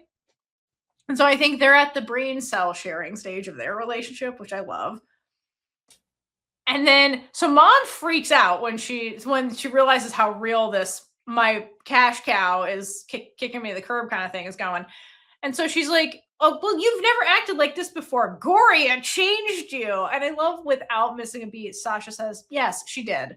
She taught me how to love myself. I love that. I love that she's like, no, this isn't Gorya. This is me. I love it. She's like, yeah, no, this is Gorya. Thank you. She made me a better person. Thanks. Yeah. And like, mom is still convinced no one's going to hire Shasha. That's her biggest thing. Like, no one's going to hire you if they know you're in a relationship. And like, she's still on the fact that Gorya is just using her. Like, as soon as she gets what she wants, she's going to leave her. Mom's just worried that Gorya will take away money given to her. Yeah, no, mom is literally everything mom says after that is projecting onto Gorya what she is doing. Yes. And Gorya calls the mom out as the one scamming her daughter. Because she says that if Shasha leaves the business and has nothing left, she's still going to be there with her. Something that cannot be said for mom. Yeah. And then her mom does something even crazier, which is try to fire Gorya. Like, girl, she's not on your payroll. She's on Shasha's. She really has no power. Yeah, but she's been able to make these kind of influential changes before, but Sasha's like, no, remember, it's my money, not yours. I pay her, not you. Which is weird if you think about it. They have an employee-employer thing. It's kind of weird. Yeah. Okay, but I just want to back up a bit. So I love that Gorya gets pissed off enough, because like you see her like rolling her eyes at mom when mom's like projecting, really, and like Gorya gets pissed off enough that she fights back. And to me, this is like the ultimate parallel to the first time Sasha saw Gorya, because the first time Sasha sees Gorya is all pissed off at the unprofessional photographer, right? And like fights back, and like that's where the attraction from Sasha started, is when Gorya was doing that. And like, here's Gorya doing the thing that made Sasha fall in love with her to begin with, and she's doing it in defense of Sasha. So I love that. It's like amazing. And then to your point, Gorya gives the declaration, which is, I will love Sasha even if she's penniless, will you? And I think that meant a lot for, because Sasha's like looking at Gorya when she says this, and I think that meant a lot for Sasha to hear Gorya flat out say that, and also says like, it basically saying, if Sasha leaves the entertainment industry and has nothing left, I'll still love her. Like, it has nothing to do with what she can give me, it's who she is. And like, the sad part is, I don't think Sasha's ever had anybody in her life that has loved her like that, ever. I think this is the first time, which is really fucking sad. It is. Yeah. Yeah. Poor Shasha. I know. And then but after things are looking up for her. Yeah. And then after that, Sasha and her mother start getting into it. And mom essentially like Sasha's like, Sasha's mom is basically like, well, how could you choose how could you choose this girl you just met yesterday over your own mother? And Sasha's like, where the fuck have you been my whole life? Like, you got married and went abroad and left me in Thailand. And mom makes the excuse. She's like, well, you had to stay here because like, that's how you became famous. You had to stay here to get famous. And then Sasha asks, have you ever asked me if I wanted to do it? And like, do you know what I went through to get where I am today? I still think she does. Yes. And I was going to say, now, I know what we both think about this, which is yes. But what do you think Sasha knows about what her mother does or doesn't know about her career? Mm-hmm.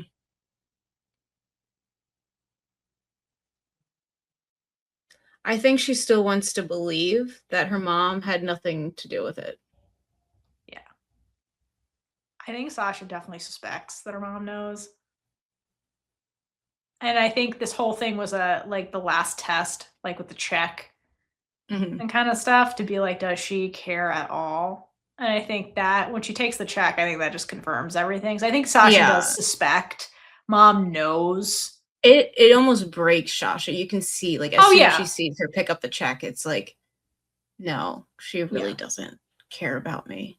Yeah. And then, because also, before we even get to that, when Sasha poses this question, mom is basically like, doesn't address this. And instead she's like, well, just like the past is in the past. Let's bygones be bygones. Like, she just moves on way too quickly from that. But I think it's also a hint that mom definitely knew the shit she went through. Because she's not like, oh, what did you go through? Or like, no, she's just like, whatever, it's in the past. You're famous now. Wasn't it worth it? You're famous. Yeah, mom definitely knew. So then so then Sasha's last test is the $3 million check versus a real mother-daughter relationship. So, which was brilliant because, again, the question is always like, does mom want the money or does mom actually care about me at all? And so she's offering money as essentially a payoff for ending their relationship, like beyond filial duty, which is like, thanks for birthing me money. And I really thought that the check was going to be the only thing, and then she's going to be like, figure it out on your own. But Shasha's really nice and is still giving her an allowance each month. But then, as I was watching the next scene that they have together, I was like, oh no, it's don't cause any issue money. Yeah, no, she says flat out, she's like, we don't have a relationship anymore. Like, there is no coming into my life and trying to dictate what jobs I take. Like, she's formally ending their relationship. Like, she's like, we are not family anymore. I'm cutting you off. You're cutting me out of your life. I'm walking away from a toxic parent kind of talk. And she's like, and I will keep giving you an allowance. That is it. Like, there is no interfering with my life anymore. And so, like, she's basically giving mom the opportunity to be like, no, I care about you. That's, that kind of thing. And then mom takes the check. And to your point, you see the pain on Sasha's face when mom takes the check because it's a rejection. She's rejecting her for the last time. And like, despite everything they've gone through, like, that still hurts. And it's very human of Sasha. Like, even though she suspected that was what was going to happen, there was like a 99% chance that was going to happen. Like, it still hurts to get rejected like that, even from somebody who's been awful to you your whole life. Oh, yeah. Yeah. And just great job, Milk. I like the way she portrayed that feeling of just like being angry and disappointed and sad all at once. And just that, like, I knew it, but this still hurts kind of thing. Like, you see all of that on her face when she's acting this out. Well done. Seriously, I loved her performance in this show. She did such a great job with Sasha. She really did. She really did. I always just think back to Milk and Love and just comparing 23.5 to their other projects, like just how drastically different they had to be to like play teenagers. I mean, same with View. View was in that. View was Aylin. Yeah. No, I mean, yeah. They're all such great actors. That's why, again, the other reason I really love the show is they let them act, like, because they can all really act, and they did a great job.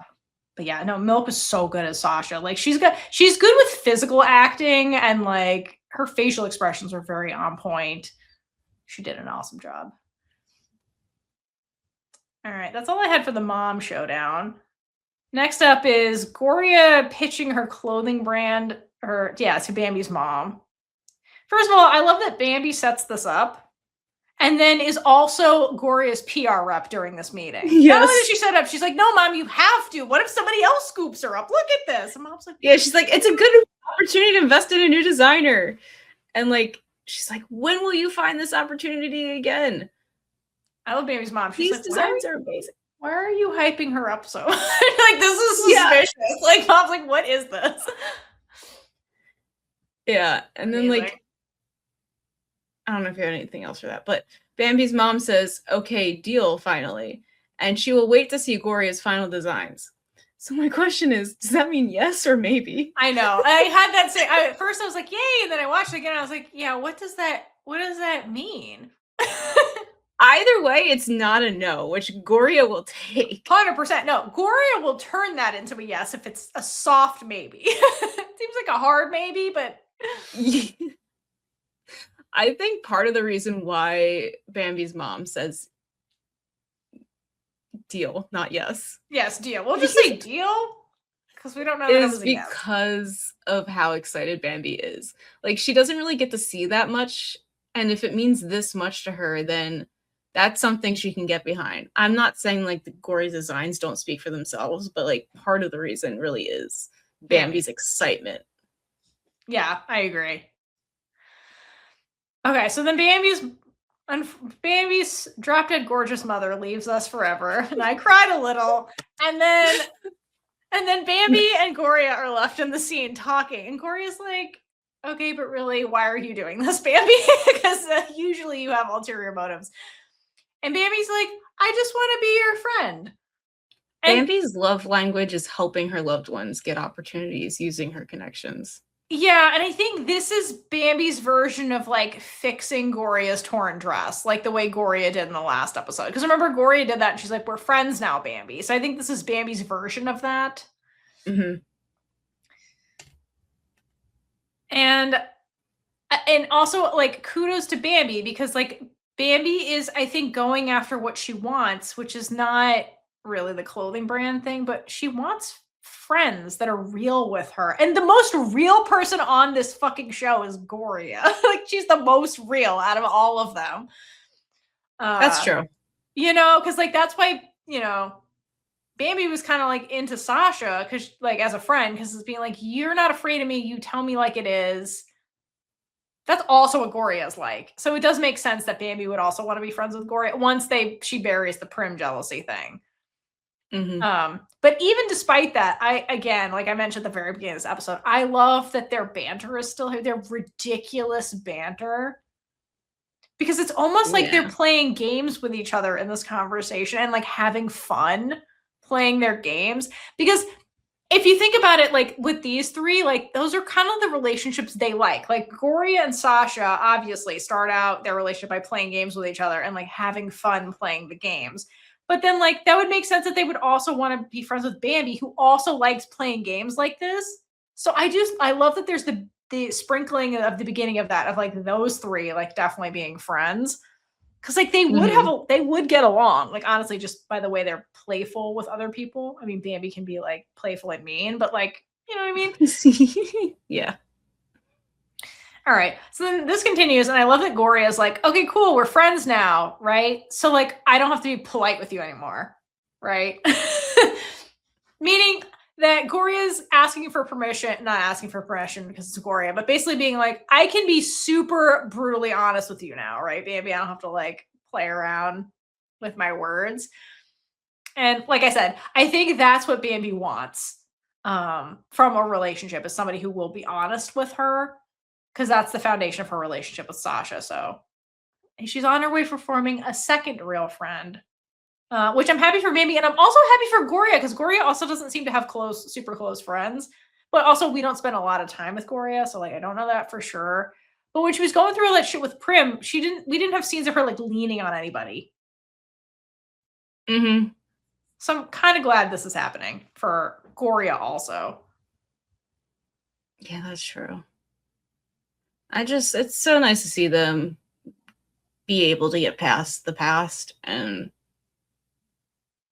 just like actually connect. Yeah.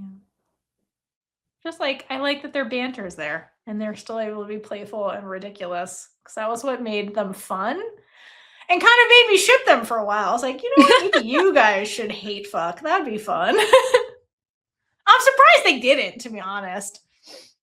Season 2. No, season 4. No, I wanted it in season 1, actually, before they were in relationships. But no, because that would imply Shasha and Gorya break up. They'll never break up. Oh, you know, there always has to be that one random, we have to break them up. And for reasons. All right. Okay. So then that's all I have for that scene. And then next is Shasha Gorya in the bathtub, which is like their last scene together. All right, so this scene starts, and I like the way it starts. It starts with Gorya checking in with Shasha to see how she's feeling after the confrontation with her mom. Good partner. I'm glad she asks her that, because like we've been saying, like that was a lot for Shasha. We saw her reaction to the rejection. Like it was nice of Gorya to like be like, "Are you okay for real?" Okay, so Gorya checks in with Shasha, and then Shasha admits that what we kind of suspected, that she's wanted to say these things to her mother for a really, really long time, and like finally, to your point, got the confidence to do so because of Gorya. Like this is the power of Gorya's influence on Shasha, and like look at the positive results. They speak for themselves. And then I love when they get on this topic, and then Gorya starts getting all worked up again when she starts thinking about Sasha's mom, which is hilarious. And she's basically like, that demon better not cause trouble again, and call herself the victim or claim I'm manipulating you. And like she starts like going off. And I love that Shasha just smiles and laughs while Gorya is doing this, because like I think she likes Gorya's fiery nature. And I think she really loves when she gets all riled up to defend her, which is like the best thing ever. Because like you definitely want Gorya on your team, is what I'm saying. You're not wrong. Because like if anyone's gonna fight for you, it's Gorya. It's Gorya. and win. It's Gorya. She also wins a lot.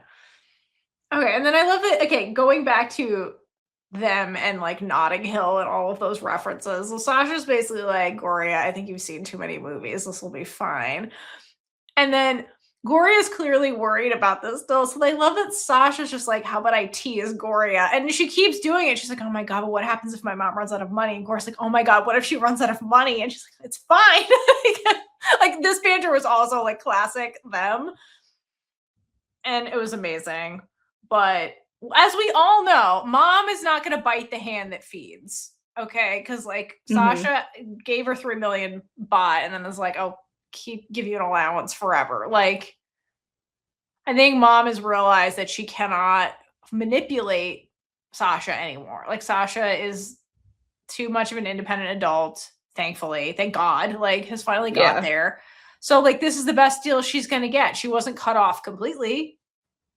But if she pushes again, she's gonna get cut off completely. And I think Shasha knows that now. She's like, I'm so confident she'll never interfere with my life again because I'll just cut her off. What is she's got nothing. She really doesn't. And she's finally realizing that. Yeah, and I wonder if that's why she kept doing the allowance thing. It wasn't just a filial duty thing. It's like to ensure that mom will for real stick at it. Because they didn't sign a contract. For real, leave her alone. To be like, I think that is literally the only reason why. Because if she wasn't getting any money, she would be like, oh, my daughter is being mean to me. Gorya is like terrible. Because like once she has the 3 million, she has it. Correct. Once that's why Gorya is like, what if she runs out? But Shasha made sure she wouldn't with the allowance. The allowance is the last piece of leverage to be like, I will take that away and you really have nothing. So leave me alone. That's really the hush money, honestly. Yeah. So, and then Gorya gets real and tells Shasha flat out, like, well, no matter what happens, I'm not going to leave you. So I like that she says that. Because, like, this is Gorya being real. Because Gorya likes to play games and Gorya gets scared and shy and, like, says the opposite of what she's feeling. So it's nice when she's being candid. But then Shasha pivots the conversation. He's like, so have you been on Twitter lately? You see what they're talking about us? And then my favorite dialogue, which is Shasha says, the comments say we look good together. And Gorya says, you wrote the comments yourself, didn't you? And then Sasha's like, well, it wasn't just me, it was other people. Like, there's so many comments that weren't me. It's hilarious to think about Shasha just sitting there writing stuff. Making a fan account. Like, she would! Because she's so happy about it. She's like, I'm going to get the ball rolling. That was really cute. I love that Gorya asked that. It was fucking hilarious. All right. And then they talk about like, and Gorya admits like why she wanted to go public with the relationship, and was basically says like she wanted to live a simple life where they could just like go out in public, go to a mall, hold hands, like do PDA, like whenever they wanted to. And like we said this before, but like Gorya wants a real relationship with Shasha. So does Shasha. Like those two are on the same page and have been for a while, which is great. And here they are at the vacation house doing their thing. And I love that Sasha's like, you know, just so you know, from now on at the vacation house, there won't be any more surprise guests, which I think means she changed the locks and shit on the house. And then Gorya, who's always telling on herself, replies, I don't know, it's kind of exciting when someone just showed up and there's that danger element. So, because Gorya has kinks, guys, I keep saying this. Okay, so this sparked my brain to be like, well, if Gorya had a bucket list, okay, would it include Bambi's new item on the bucket list? Because I think it would. You know, at the end of the episode where Bambi's like, I got a new item on my bucket list, which is basically let's have sex in public. Oh, yeah. Is that on Gorya's bucket list? Because I feel like that's Probably where this line is headed. Yeah, it's giving, I'm a bit of a thrill seeker. I think that if we had multiple seasons, we'd have time to get into all of Gorya's kinks. We've just scratched the surface, guys. We've just scratched the surface. It's there. It's all there. She would like stumble into a club that's just for people with kinks and be like, what is this world? She's like, Shasha, if you heard of BDSM, let's get into this. Gorya's doing all the kinks. Good for you. Be happy. Explore that. Shasha, I feel like would explore that with you and not complain. Mm-hmm. Okay. Then they transition to just like being cute in the bathtub. And notably, I just want to point something out. Shasha does a forehead touch with Gorya. She initiates it. And then I just noticed that, like, because that's such a cliche where lesbians do the forehead touch. Like, at least once per show, there has to be a forehead touch, right? It's such a cliche in like sapphic media. And Thai girl loves are all about the cliches and like love that, right? But I noticed that like of all those cliche things you see, they mostly happened in the B plot. All the cliches, like they had like in the episode where they first go to the vacation house and Gorya was like, what do you mean I'm still not your girlfriend? I'm leaving and going to Bangkok. When she goes to leave and Shasha stops her, they do the like crossfade kind of thing where like, yeah, which is cliche to like romantic stories. They get that. They had the Gorya chasing down Shasha in the rain thing. Okay. When she's on the motorbike going to Shasha's house. Mm-hmm. They had Gorya showing up unannounced with the grand gesture of the I choose you moment. This forehead touch. And the most interesting one to me is that they are the only couple that consistently uses the word love when describing their feelings. Did you notice that's actually pretty absent from the show? Yeah. Like, I think Prim and Bambi might have used it once or twice, but like Shasha and Gorya use it pretty consistently. And something that's absent entirely from Girl Loves, which is amazing and unique and kind of weird, is that nobody says the word I love you to their partner. Like no one says that phrase at all. That's insane. It's not a romance. Yeah. It's not a romance. That's the thing. It's not a romance, but it's really interesting. You have Fawn and Aunt get married and they don't say it. Like it's in none of the dialogue. It's very interesting. Interesting choice. So that's true. I didn't think about that. Yeah. That's what we're here for. Think about these things. All right, so that's all I have for the B plot by itself. So I think it's a great time to transition to shout outs for our Chaos Crew over on Patreon. Woo! Woo! Yay. Our Chaos Crew members on the Big Gay Ride or Die tier and above are A Mix Monzone _multi, Andres, Ashley So Stunning, BJ R, Brianna, Caroline R, Danny, Isla, L, Girlfriend. No. This is the old one. I didn't. Yeah, it's the old one. Sorry. Our Chaos Crew members on the Big Gay Ride or Die tier and above are A Mix Monzone _multi, Andres, Ashley So Stunning, BJ R, Brianna, Caroline R, Chloe, Danny, Dixie, Isla, L, Girlfriend _J _XIX, Here For It, Jasmine O, Jill L, K Yoshi, Cassie M, Kelsey S, Leona, Olivia A, Lovely Things, Michelle G. Sorry, you guys are a lot now. MMM230403, Monet F, Moving Forward Leading, Nasira, Pooja S, Regina B, Sarah B, and Word Yubachin. Woo! I don't mean that you're a lot personally. I just mean like there's a lot of you. This used to be Caitlin's like, I could do this in one breath, and that is not the case anymore. I don't take a big enough breath before I start it anymore. All right. And our featured Big Gay supporter members for this episode is the first one's going to bring Theora to tears. ACL Tears, KNG, and Paloma V. Damn.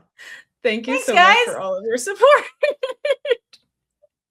We need to give some extra support to ACL Tears. We do. I hope you're okay. I think that's how you spell tears. It might be tears, but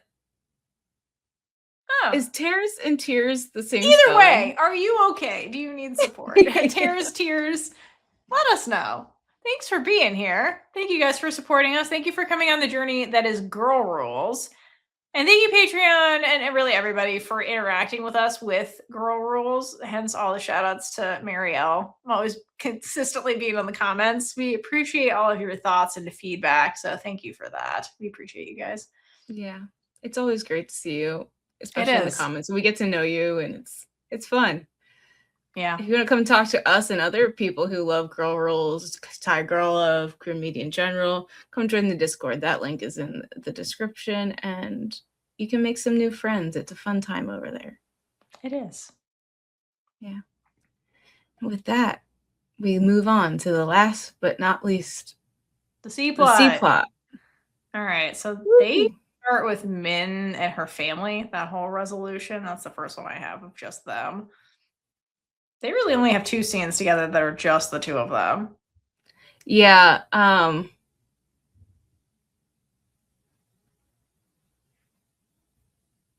Yeah, we can go with that. Yeah, I basically have the scene where Min takes Praew to her family, and then the last scene of them just together in the apartment. And that's kind of all I have to see by myself. All right, so I guess Min's family is gathering for photos, and then they're like, cool, Min works in entertainment, she'll bring a photographer. And then she walks over to them holding Praw's hand, and Dad's like, where's the photographer? Why'd you bring your friend? And it's like, she's carrying a camera bag. She's the she's the photographer. Duh. And also she's my girlfriend, so there's that. It's such a weird start to this conversation. Yeah. Yeah, it was just like a weird fumbly start from Dad, and I was like, okay. But I'm proud of Min. She makes it very clear what her relationship with Praew is, and also is like, I see this as a long-term relationship, like clearing up for these motherfuckers that like this is a serious thing, not like an experiment or a fling or like anything like that. And like, sorry to cut you off. Like, as soon as Min says that Praew is her girlfriend, her dad stands up and tells her she will change her mind because she just hasn't found a good man yet. And he even has the audacity to bring Park up again and like tell her to get back together with him after she told him about him abusing her. Yep. Isn't that fun? Yeah. Yeah, and so like then Min stands her ground and is firm with them that Praew is the person that she loves, and she wants her parents to accept Praew like they accepted Park, because there's no difference here. And then her dumbass uncle has to speak up, asking his brother, I'm assuming it's his brother, I forget, why he didn't teach his daughter. To which Min responds that he should spend his time teaching his son because he's still mooching off of him despite graduating years ago. Yeah. And like that makes the son and the uncle start fidgeting because she got him there. She did. She's like, all the men are losers in this family, basically. Something I just want to note before we get further into this is like when Min first shows up and is like announces Praew as her girlfriend, it cuts to Mom. And Mom's reaction to hearing this is not to engage with Min, but is to nervously observe everybody else's reaction in the family. But she doesn't seem surprised by this announcement. In fact, nobody really seems surprised except the uncle. He's the only one that goes, oh, he clutches his pearls that he's wearing, his man pearls or whatever. Because he's a dumbass. He's a dumbass. But the thing is, like, I've said this before in the show. Like I suspected this, that like everybody in this family knew where this was headed when she brought Praew over here. But like they didn't call a spade because that would make it real. But Min, by being like, this is my girlfriend, made this real. And they can't live under the delusion that like, yeah, she'll change her. That's why Dad's saying the delusion lines, you'll change your mind. You just need to go back to Park. That's what they've been hoping in the background. They're like, it's not real. She didn't say it, so it's not real. And like Dad's first line is, I don't want to hear this. Because they don't want it to be real. They're living in delusion, right? Or they're delusion. Is it delusion? What's the 5 stages of grief or whatever, where it's like avoidance, like denial. That's a word. Not denial. Sorry. Denial. They're in denial about this. All right. And then to your point, then the uncle's the one that chimes in. And he seems to be like the main homophobe in the family. And it seems like he's poisoning everybody else. Like, particularly Min's dad, because again, he doesn't address Min, he addresses the dad. And he's like, how could you let your daughter be gay? So I think he's the one poisoning everybody else. Okay, and then Min points out the uncle's son is an incel. She's like, well done raising your son. And then he's like, okay, well, you're just gonna be like Aunt Joe or whatever. And I like that Min's like, that's a compliment, actually.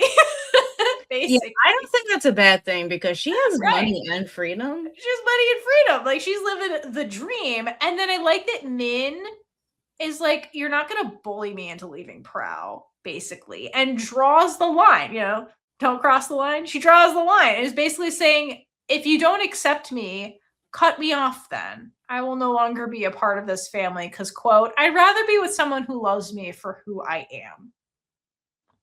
Wow, has Min come a long way. And look at how fucking brave she is. She's had some serious growth and courage. Yeah, and like when she told Praew a couple episodes ago, I'm so over this thing with my family, I don't even care anymore. Yeah, it shows. She's like, if you want me to leave the family for real, I will. I'm not putting up with this. I love me too much to put up with your toxicity. I'm just going to leave. So I love that she draws that line, being like, then we're not family anymore. Goodbye. And Mom is the one that stops Min from leaving and reminds Min and everyone else that, like, Min is part of our family and we actually love you. Yeah. And like, like she says that she's still her daughter, their daughter. She's speaking for the dad too. Yes. And like, if this makes her happy, then they're happy for her. Mom doesn't hesitate or look back to the father for approval because like she knew she was losing her daughter and she did not want that to happen no matter what her husband thought. So she's like, you know what? I'm just going to say for the both of us, he has no choice but to agree. Yes. And so like her mom looks to her dad at the end of this and asks if she's right. And he doesn't respond. Nope. But he sits back down without arguing. So that's a win. Yeah, is this proof that all the men in this family were pussies all along? Okay, here's the thing. They had no spine because this whole time, mostly the uncle, he's the main homophobe, okay, but was influencing the dad here. All they did is like talk shit about the queer aunt in the family, but then they're like, but we'll get money from her when we need it, showing that like they view the aunt they don't agree with and talk shit about as family when it suits them. Because families share money, right? And not a single one of them, when mom does her like she's our family, right? Not one of the members of the family have any reply. Not even just the dad. Nobody says anything to that. And like the thing is she's basically being like, okay, if you're so concerned about family, shouldn't you support family? Like, here's a family member. Crickets. They're all talk, no bite, these motherfuckers. Like, and Min's always like, what are you gonna do? Your son doesn't even have a job. What kind of father are you? If you want to like get all like high and mighty about this shit. So like, again, you guys are middle class family. Like, get over yourselves. Get over yourselves. So I'm glad mom puts everybody in their place. The thing that, and like mom wasn't surprising because we've talked about that before, how you can see hints that mom was eventually going to come around, especially the fact that Min was going home more often to see mom after bringing Praew over. Like there were hints that like they were getting closer and like mom was going to accept her. What did surprise me was grandma. Oh yeah. Grandma. No, I love that grandma is basically like, I may not understand, but go forth and be happy. Literally, that is what she says. Like, I was like so confused by this because at the beginning of the show, basically when talking about when they were talking at the family dinner or whatever, there was a comment that like, oh no, it was when it was Min and her mom were talking after she breaks up with Park or whatever, and mom mentions her fear was that like, oh well, your grandparents like won't invite Aunt Jo to like, or Ju, I don't remember how you say her name to be honest, like Joo. Anyway, they won't invite queer aunt to like worship ceremonies and things like that. But like, okay, so my question is like, okay, was this actually true about the grandparents, or was this like the uncle saying, poisoning the family? Like, was this real, or is this like propaganda? Or was this like different grandparents, not the one living in the house? All of that is plausible. I know. I just made me question where that actually came from, because grandma's like, the world is full of a lot of mysteries. You go love each other. What do I care? Like, she was way too carefree about that. So I just made me wonder. Maybe because like you can say, oh, it's a connection. You say that was a plot hole, but like there really aren't plot holes in the show actually when you look at it. So I just wonder if that was like the uncle and the other grandparents that don't live with them. Like, where did that actually come from? Like, where was that fear? Because mom seemed scared. Like, where did that actually come from? Yeah. I mean, it's a good question. I was also waiting for grandma to be like, when they were chatting, to be like, I was watching this series the other day called Gap. That's why she's so chill. She's like, I was watching The Loyal Pen the other day. And I don't want to have a heart attack like that grandma had. And grandma's like, I've come around. I saw how beautiful it was. You know what I mean? Like, you can't convince me she hasn't seen at least one girl love series. Like, you can't convince me. She was way too chill about that. Power media, guys. Representation matters. There's grandma coming around, Gab would make more sense because then, like, the grandmam's in it and the grandmam comes around. She's like, I can see myself in that woman in a good way.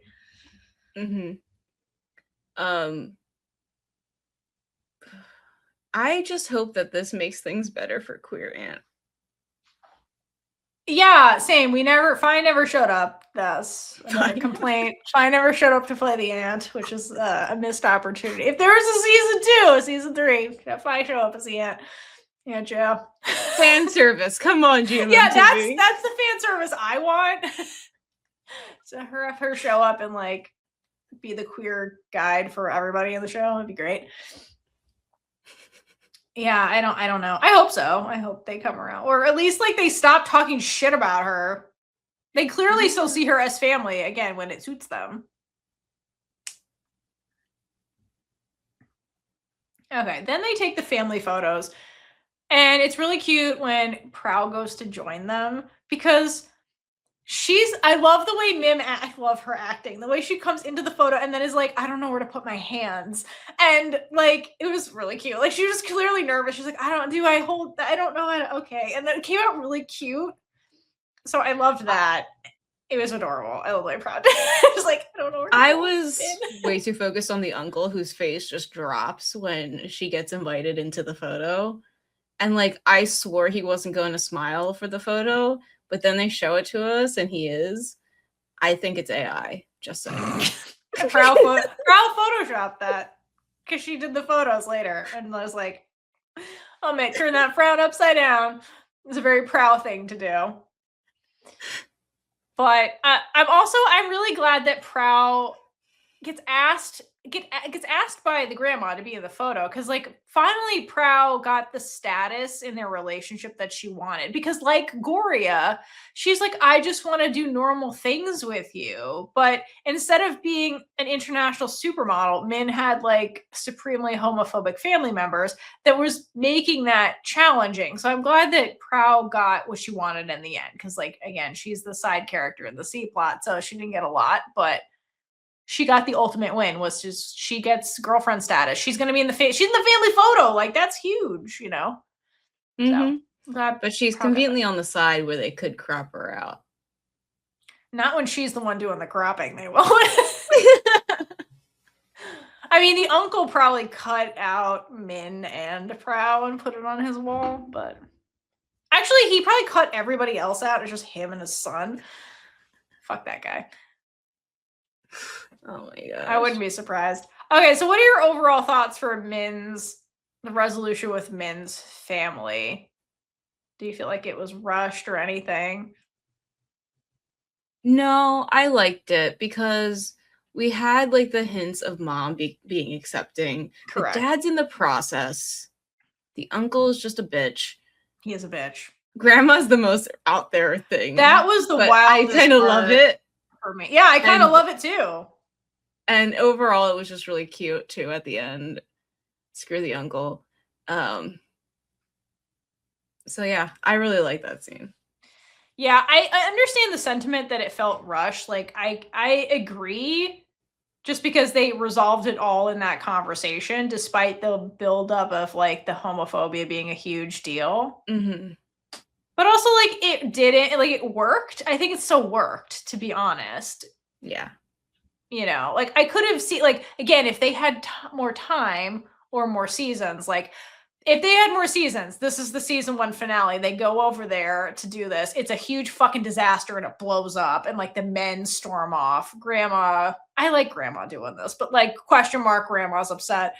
And then Min's crying outside by the car. Prow's consoling her. Mom comes out and like gives an olive branch of like, I'm on your side, Min. And then we come back in season 2 and have to work on the rest of the family. Like, if they had more seasons, it would have went like that, but they don't. So we have to like resolve this shit. Yeah. And I like that it's basically the women putting the men in their place. I'm here for that, because that's basically what happened here. Yeah. So I'm here for that. That was a good time. I also love when Min calls out her cousin and he's like, what the fuck did I do? I'm just like, he's playing on his phone. He's not even paying attention. He's like, what did I do? She's like, that little bitch. Like, I'm just existing. He's like, I don't have an opinion on this. Yeah, he says nothing. He's like, yeah, I literally don't care. Dad pays my phone bill. So anyway, okay. So that was that scene. And then the last scene of just the C plot is when Praew and Min are alone at well, yeah, I guess they live together at Prow's flat, basically. And they have this like work-life balance, their work-life balance conversation as it relates to their relationship, which they've talked about before, and they kind of like revisit it again, because like Praew is still unable to find a good job. She was like, basically the only thing that is viable is this like job where I'd have to do literally everything from taking the photos to all the post-production work, and then I only get paid 15,000 baht, and that's like rent money. And I have to say that is painfully accurate, because like I basically do the same thing as Praew, and like in this industry, you are expected to know and to do everything, but you don't even get compensated for doing more than one role. Yep. and like it's ridiculous and exhausting, and it's not sustainable. Nope. I hate it. Yeah, it really sucks. So then Min is like, she says, work for me and I'll pay you. And then she starts like peppering kisses along Prow's neck. And then Praew replies, you don't need to pay me. I'll do it anyway. And then Min's confused. And she's like, what do you mean I'm offering you a job at Lady Bird? What are you talking about? That was hilarious. Where Prow's like, oh, you want to be my sugar mama and pay me for sex? She's like, you don't got to pay me for sex. I'll just do the sex. And then Min's like, I was talking about hiring you as a photographer. What the fuck are you talking about? That was hilarious. I love that. I like love the way Mim acts out proud. She's like, she realizes what just happened. She's like, oh, okay, shit, yeah, photos. But that was hilarious. Min asking, Min offering Praew a job also gets me to the theory that she paid for the award to boost the business, because they used to not be able to afford to hire Praew, so that means that they're making more money now. Yeah. So which means I'm just saying. I just think it's Bipor who's helping them sustain the business. Bipor's doing their PR.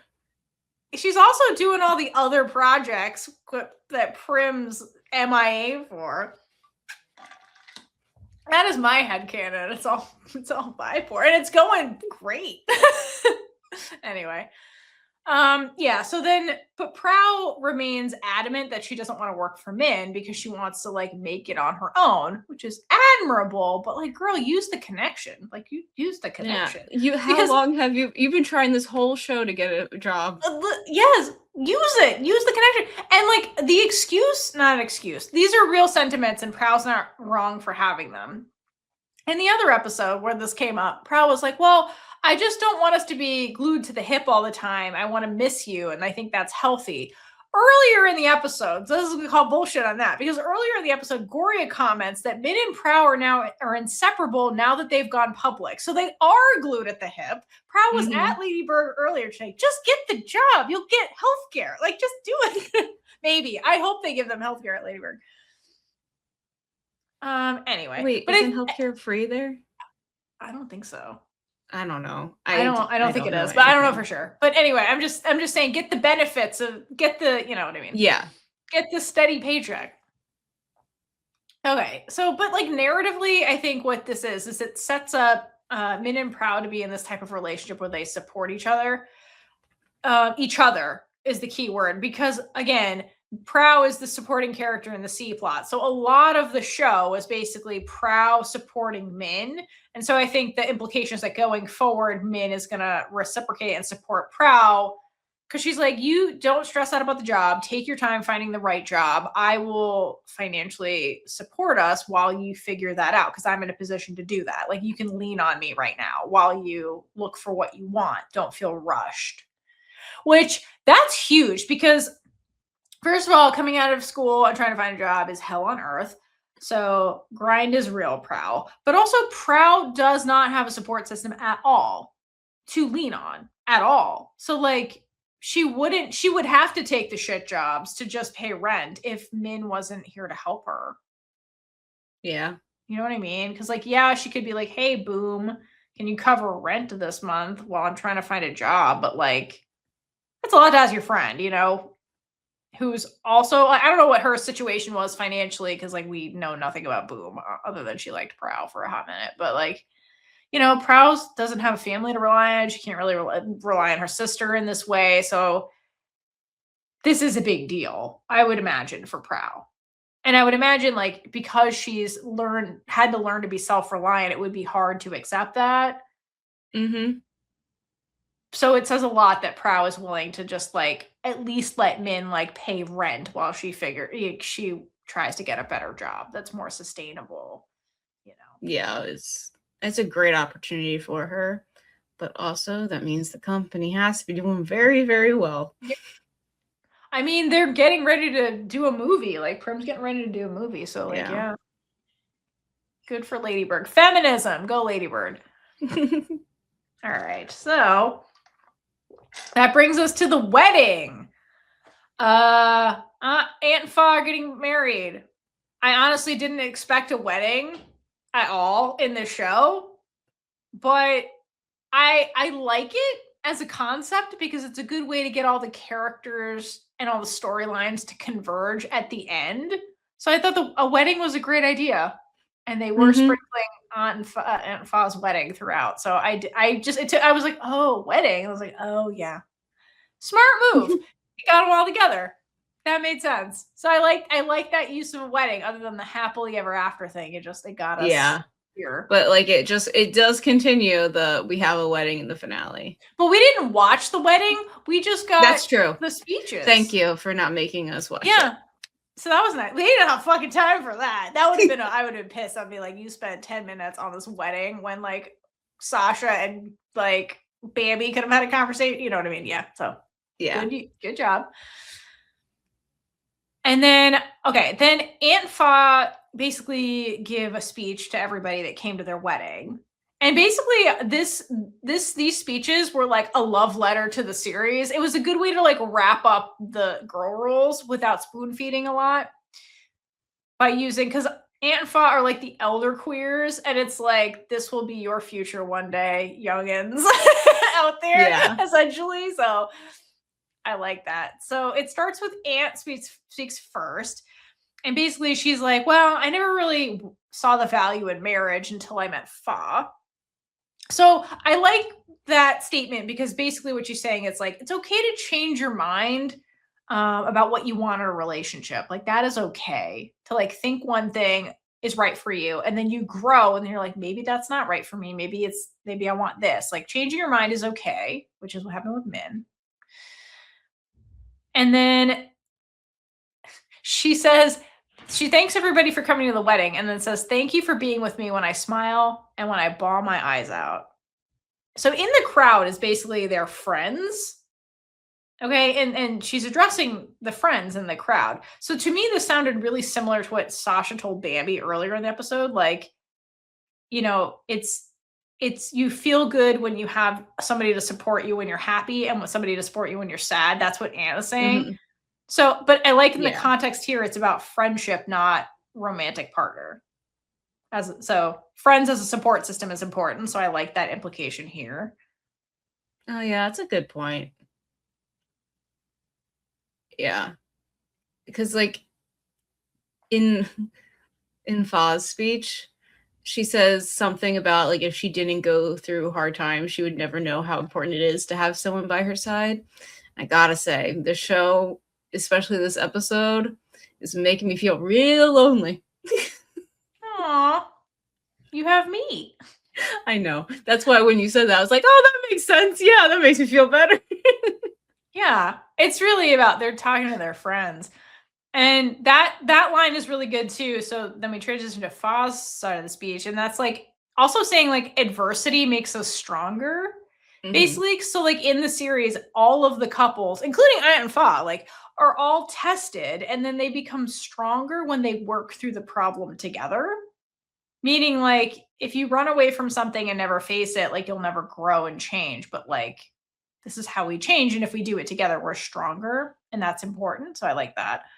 And then what I thought was extremely important, and what makes this show unique, is that Fa continues and says, I never thought love was perfect. Our life is not a romantic movie. Not every day is romantic. And like, real human relationships that aren't written for television are like that. Not every day is romantic. Most days are mundane. And like, love is not perfect. But then she continues and says, having someone to share my story with, that is enough. I love that line so, so much. And that's what brings me to the theme of the episode, which is the myth of the Goldilocks relationship. Okay. So I'm going to skip to this unless you have anything else to say about Aunt Fa's speeches. No. Okay, cool. So, Mary L., this is for you. Okay. So the myth of the Goldilocks relationship. So if you don't know what Goldilocks is, do you know what Goldilocks is? The story, Goldilocks and the Three Bears? Can you explain it if people don't know what it is? Yes. So Goldilocks This is gonna be really butchered. It's a fucked up story, but yeah. Stumbles upon this house, and I think the first thing, like I don't know the order of it.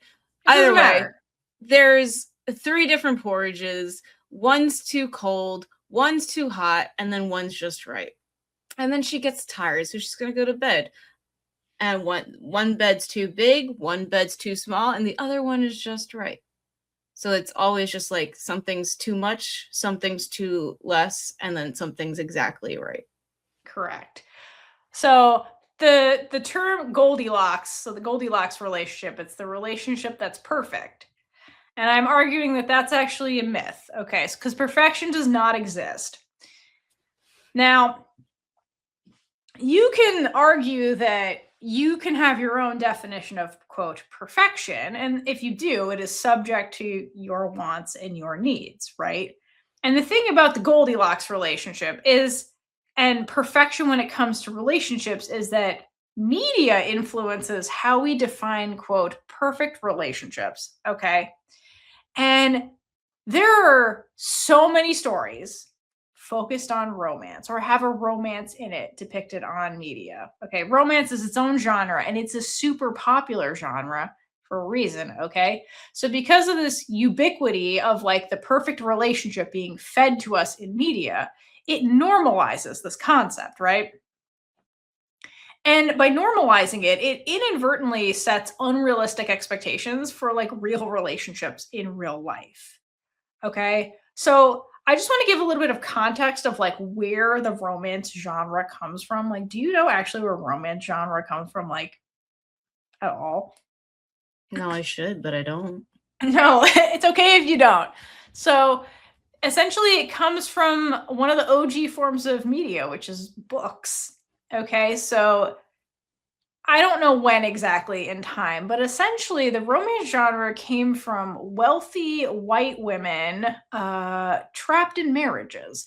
So basically, since patriarchy came about, this is me preaching, but I'm giving context, I promise.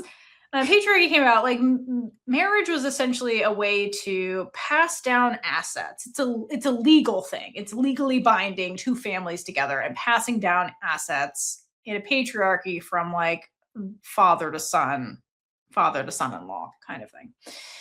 And so women in that role were part of the transaction, okay? And like marriages were strategic in situations where people had assets like land and money. So if you're in the class of people that owns land and owns money, which is not the majority of people, all marriages is a way to pass down your land and money to somebody else. That's it. That's all it was. Okay. So like people were not marrying for love or marrying because they like the other person or because they like the family. It's a way to pass down assets. Okay. That's it. So then but then everybody else, the people who don't own land, because this is way back when, right? You had like serfs and peasants and shit like that. People who don't own land and don't have money, what the hell are you passing down? It doesn't matter. So people in those classes could just marry whoever because it literally didn't matter. So there's an aspect of freedom there for those people to marry whoever they wanted, right? And so you had these women, I say wealthy white women because that's who was colonizing everywhere. So like they're in there, essentially their ivory towers sitting there with nothing to do. They're in marriages they hate. And so they would fantasize about what would life be like if I could choose. Okay. And these women started writing stories. And they're fantasy stories about a man that would like actually love them for who they are, who would sweep them off their feet, treat them well. And like that is still hallmark to romance genres now. And it really came from that fantasy of like, what if I could be free to choose? Okay. And like, so we still have these romance stories where we like format them very similarly because like we like this fantasy. We like this idea of finding a perfect companion who gets us, who like sees us, because it was born from people who were never seen and really wanted that. So they wrote it into existence. It's fantasy. But now you see that story so much that if you're just consuming media, you're like, that's what relationships are. but it's not. Relationships, like people rarely are like perfectly compatible in like the sense of the word that they perfectly understand each other. They never fight. They always get along. Like that's the exception, not the rule. But like if you were to just look at media, you would think that that's the rule, not the exception. Right? So if you try to get out there and date, and this happened to me because I was like delusioned by media, and then you try to like have relationships with people and you're like, that's why isn't it going like in the media? Like why isn't it happening like Disney told me? Like because it's not real, it's a fantasy. It is a fantasy. So where was I? Okay. So yeah, basically it sets unrealistic expectations for what relationships should be like, especially when you oversimplify stories. Like that's why I bring up Disney. It's like an oversimplification. Then you're just like, that's what it should be, right? But it's not. But we want that kind of love. And I like that Girl Rules as a story from the very beginning is super honest about the reality of relationships, they are not perfect. And that brings me to an excerpt from the novel. Okay, this is a sneak peek for book club because I started reading just like this book has a setup for like what is going to happen in the story. It was like some Shakespeare shit, and then you get into the story. Okay, so this is how the author explains what Girls is about. So this is from the novel. No one truly knows the definition of, quote, good enough love. I think that means perfect relationship. The love that is said to make life beautiful, meaningful, and capable of moving forward with hope. When you fall in struggle, is love itself that heals the wounds? But how much is, quote, good enough? How much is, quote, just right? Is simply having a lover by your side enough? Girl Rules, the main rule, ... don't love her, is about relationships called, quote, love that come in various forms. So they're setting the expectation right from the bat that like, this is not a fucking fairy tale. Like, love is not perfect. And if you're just going to sit around waiting for the perfect love, you're never going to find it. But knowing that, like,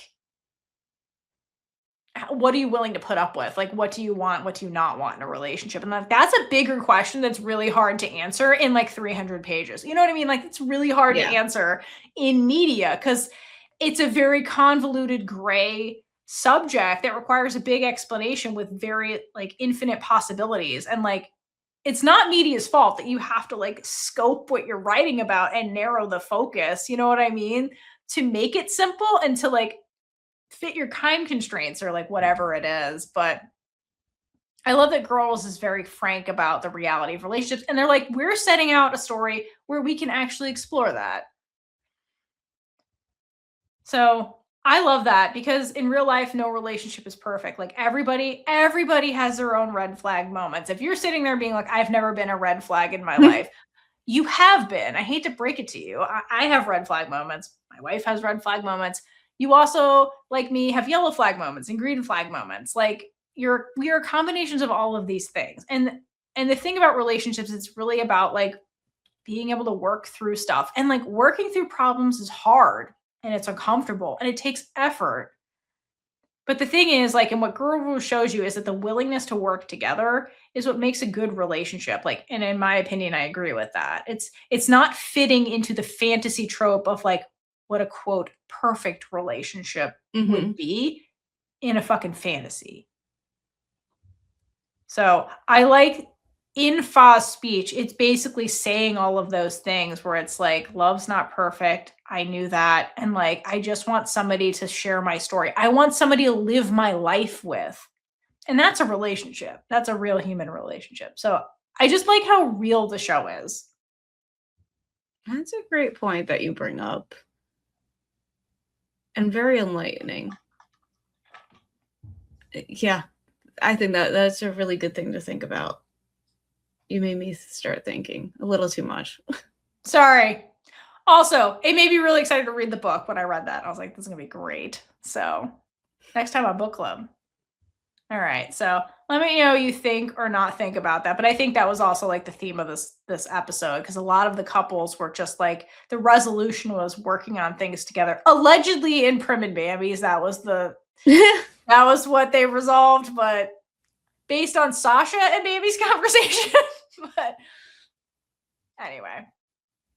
All right. So back to the wedding. So, okay. So then they wrap up their speeches. And then I love that Aunt and Fa collectively yeet their bouquets into the crowd.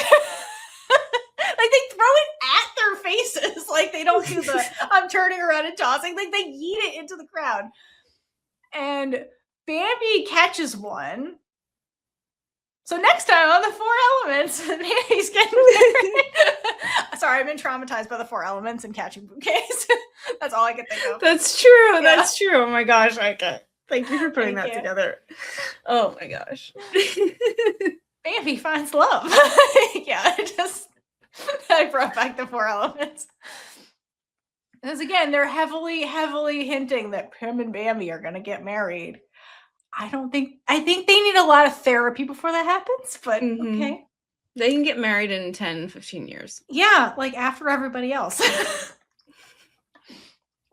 Okay, so then, all right, so then Bambi catches the bouquet that was yeeted at her face. And then after this, Prim, Min, Praew, and Bipor cheers. And I don't know if you caught this. Like, they cheers. And then for some reason, everybody has a drink except Bipor. Bipor has a tiny lamp in her hand. What? Yes. Okay.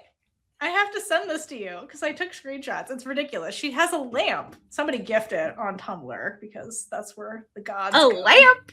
A lamp. She has a tiny lamp. Hold on.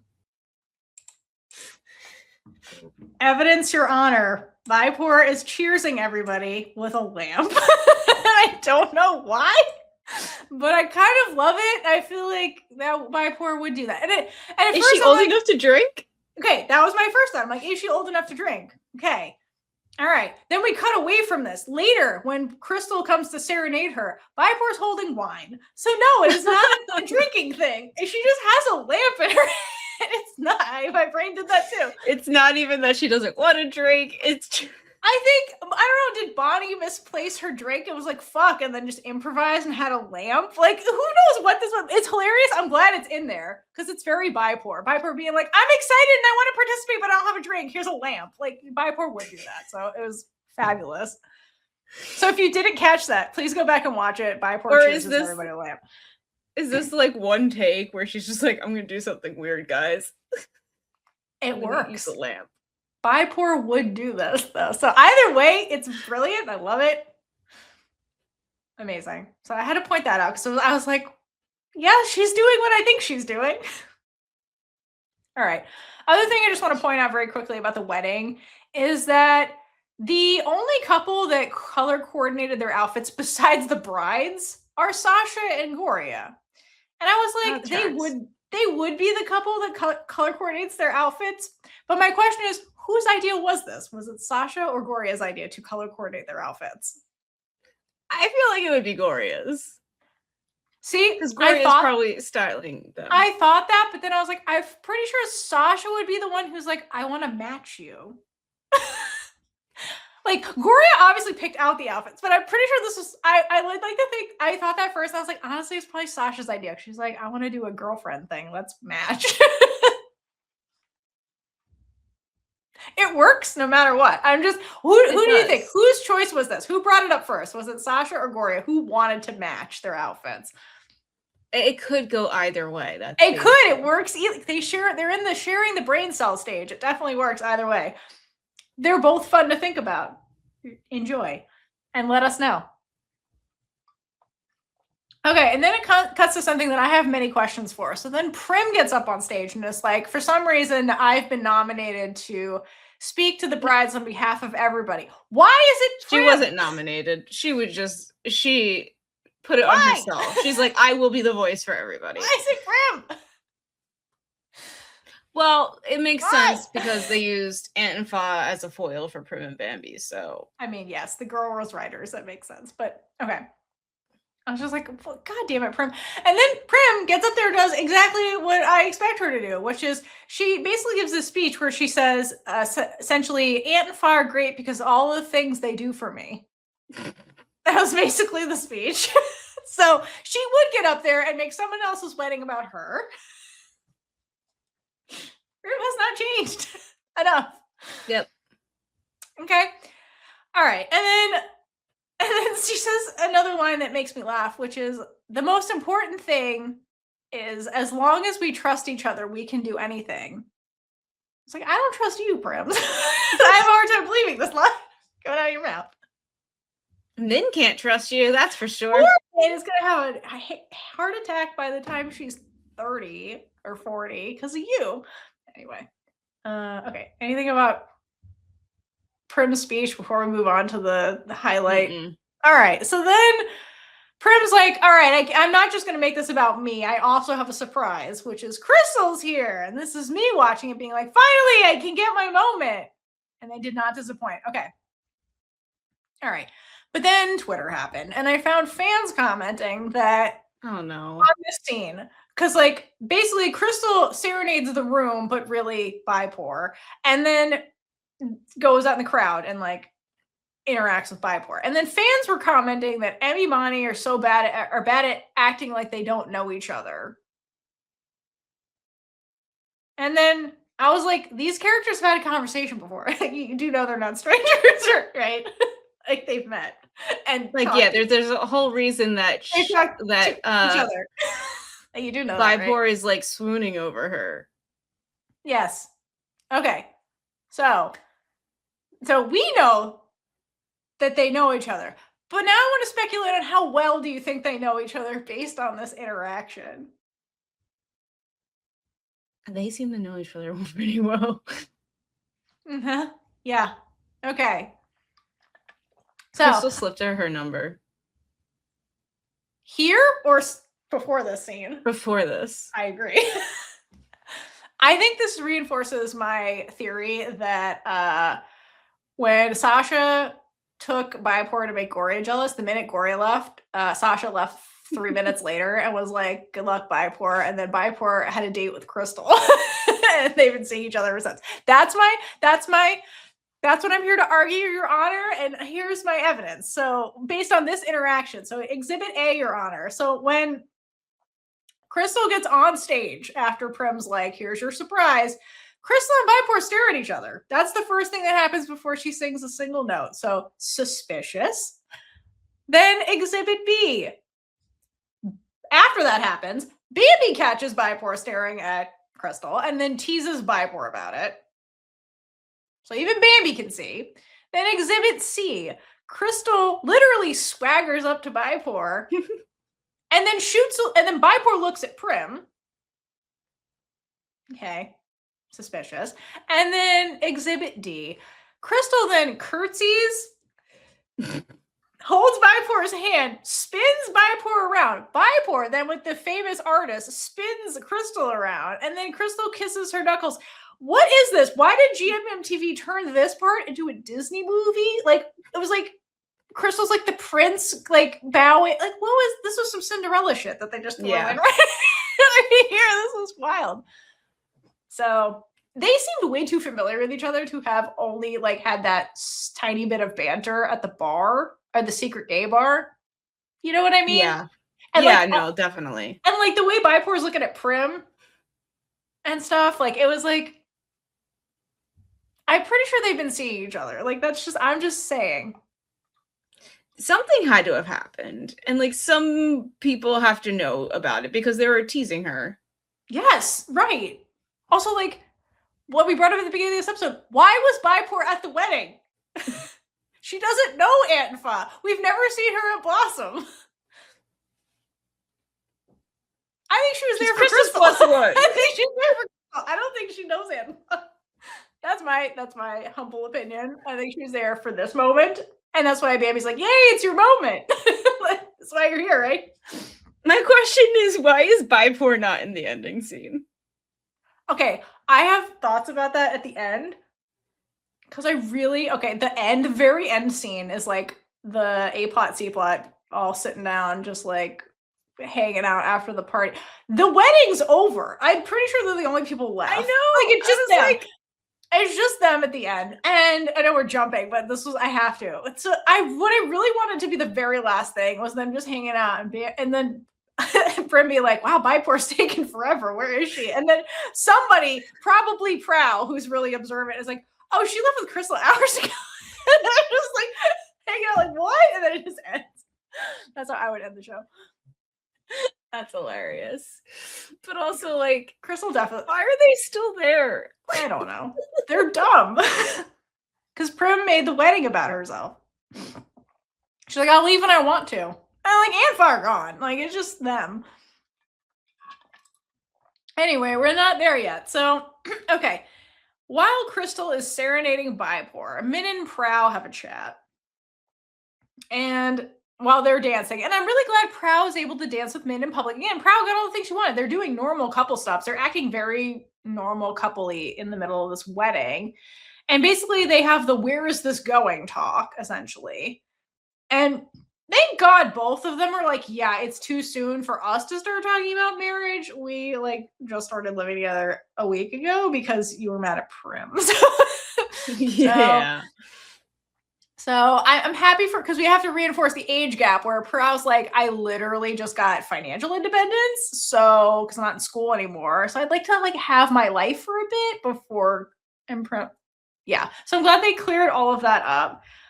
But I think that the key takeaway here is that Min is finally like, I can really legitimately see a future with you. Because like Min's dilemma was like at the very beginning was like, do I actually want a relationship with you, or am I like lonely, or is this new and I'm exploring? Like, what is this? And I think that, you know, she's done the thing where she's brought Praew to her family. Like Praew has kind of integrated into her friend group. I say kind of because C-plot. And Min has like is started to integrate into Prew's friend group. So I think it's like they're in each other's lives more in a real way versus a like theoretical way. And I think what Min is trying to say is like, this is real. Like I can really see the full picture now. And like, I really think this could work out. Like, I think this is a long-term relationship, not a short-term one. So I'm glad they were able to like have that conversation and like be on the same page about it. I thought that was really great. Yeah, that's true. Yeah. And then Min finally kisses Praew in public. Mm-hmm. And Prim ruins it. Fuck you, Prim. Yep. The way Prim immediately like Praew, that was Prow's like Olympic gold medal, was getting that PDA she always wanted. Fucking Prim. 0.3 seconds into the kiss, fucking ruins it by being biphobic again, or whatever the hell she was doing. Like, Prim! Like saying that the former straight girl is showing you too much PDA. I hate you, Prim. I hate you so much sometimes. Like, leave them alone! Why was that necessary? I don't know, because Prim sucks. You're drawing attention to other people at someone's wedding. The way there's a bunch of people who are now staring and now pointing and staring at them because of fucking Prim. She's such a... Has Min not suffered enough from you at work? Like, must you do this to Min right now, you asshole? Like, I hate Prim so much sometimes, you bitch. Anyway, that was going to be my original fuck you Prim moment because I was so mad at her. I'm like, leave them alone, you asshole. But that is Prim is being who she has been since the beginning. So there's that. We talk about everybody's growth, but here's Prim doing the same shit.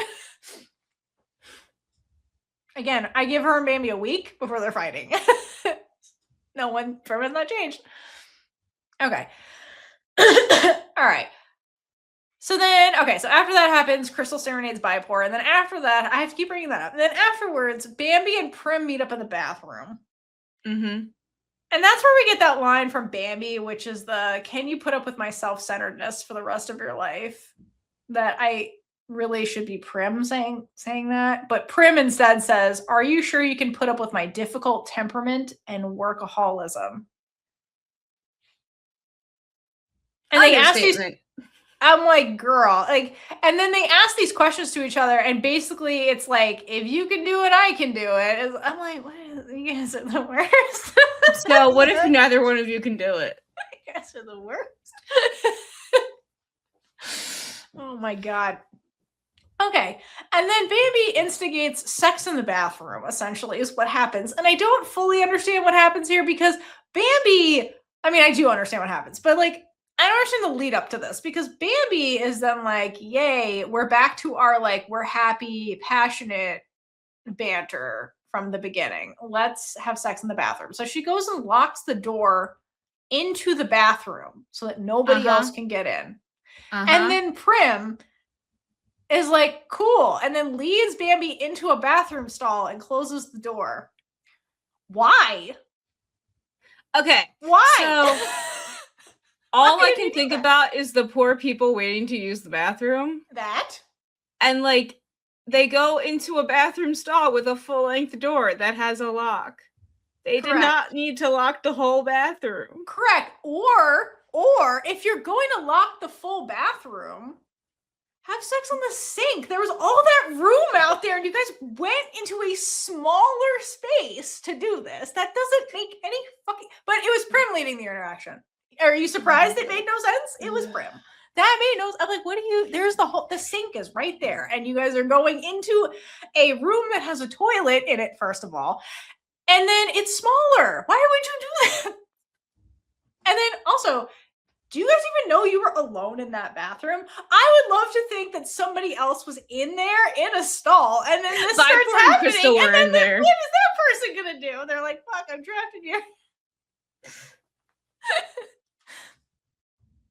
Okay, if the one character were to be the one that got trapped in the bathroom with them during this, who do you think it is? I hope it's not Bipor. No, let's just remove Bipor and Crystal together. No, they're together. They ran away already. they're gone. Who would have gotten trapped in there with these idiots? I feel like the unluckiest person would be intern. Praew. The intern somehow there. Fuck. The intern would get trapped in the bathroom. It's for intern. The intern's like, I'm quitting tomorrow. I can't. It's fucking company. I've seen and heard too much. That was the dumbest thing ever. But I will say, I did like how they shot that when like they were going into the bathroom stall. The way it was like this very swoopy, like handheld, like movement kind of shot. The way they filmed it, I like the directing of that. It felt very like kinetic, and I loved it. I like how they shot it. But Prim doing that was dumb, but I like how it was shot, so I'll give you that. Okay. While they're having sex in the bathroom, then we shoot on over to Shasha and Gorya, who are in a photo booth. And it's very evident from this whole scene that Shasha has never taken pictures for fun because she's never had friends. And that made me want to cry just thinking about that. That's so true. Mm-hmm. Poor girl. Okay. So Sasha's never done this before, which means going into the photo booth was definitely Gorya's idea, because Sasha's never done this before. So this is Gorya dragging Shasha into the photo booth. And then they're like, Gorya's like, okay, the camera's on, and Sasha's like modeling, because that's all she knows how to do in front of a camera, because she's only been a model since she was 8 years old. She doesn't know how to be a person. She's learning. And Gorya's doing a bunch of cute shit, and then she's like, what the fuck are you doing? And then Sasha's like, oh, be cute. I don't know. And then she panics and like kisses Gorya on the cheek, because movies have taught her that.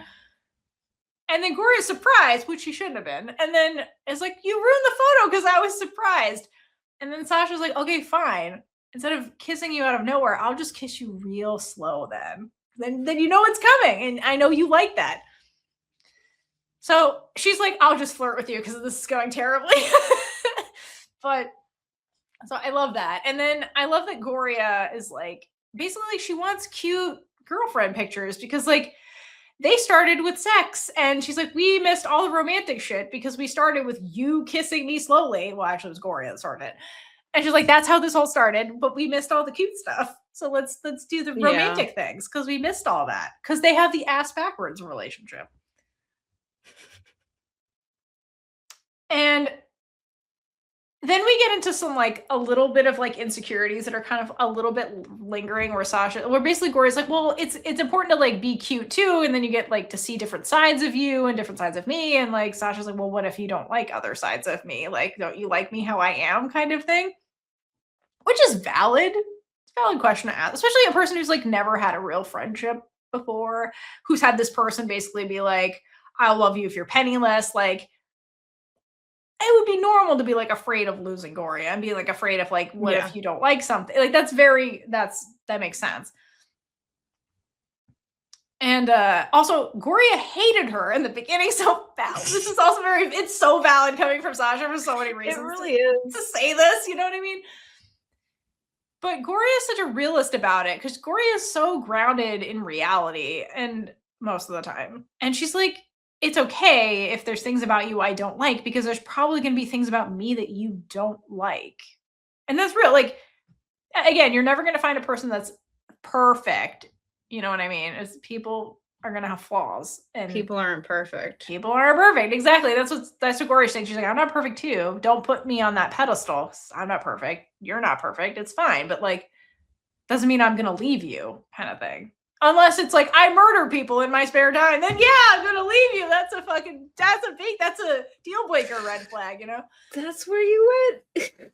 What would be a red flag where you'd be like, this is a different side of you. I can't. Goodbye. Murdering is like a pretty big one. Being really mean to dogs. Sasha can't be mean to dogs. She's basically a puppy. No, I didn't. You think she can murder people? Maybe.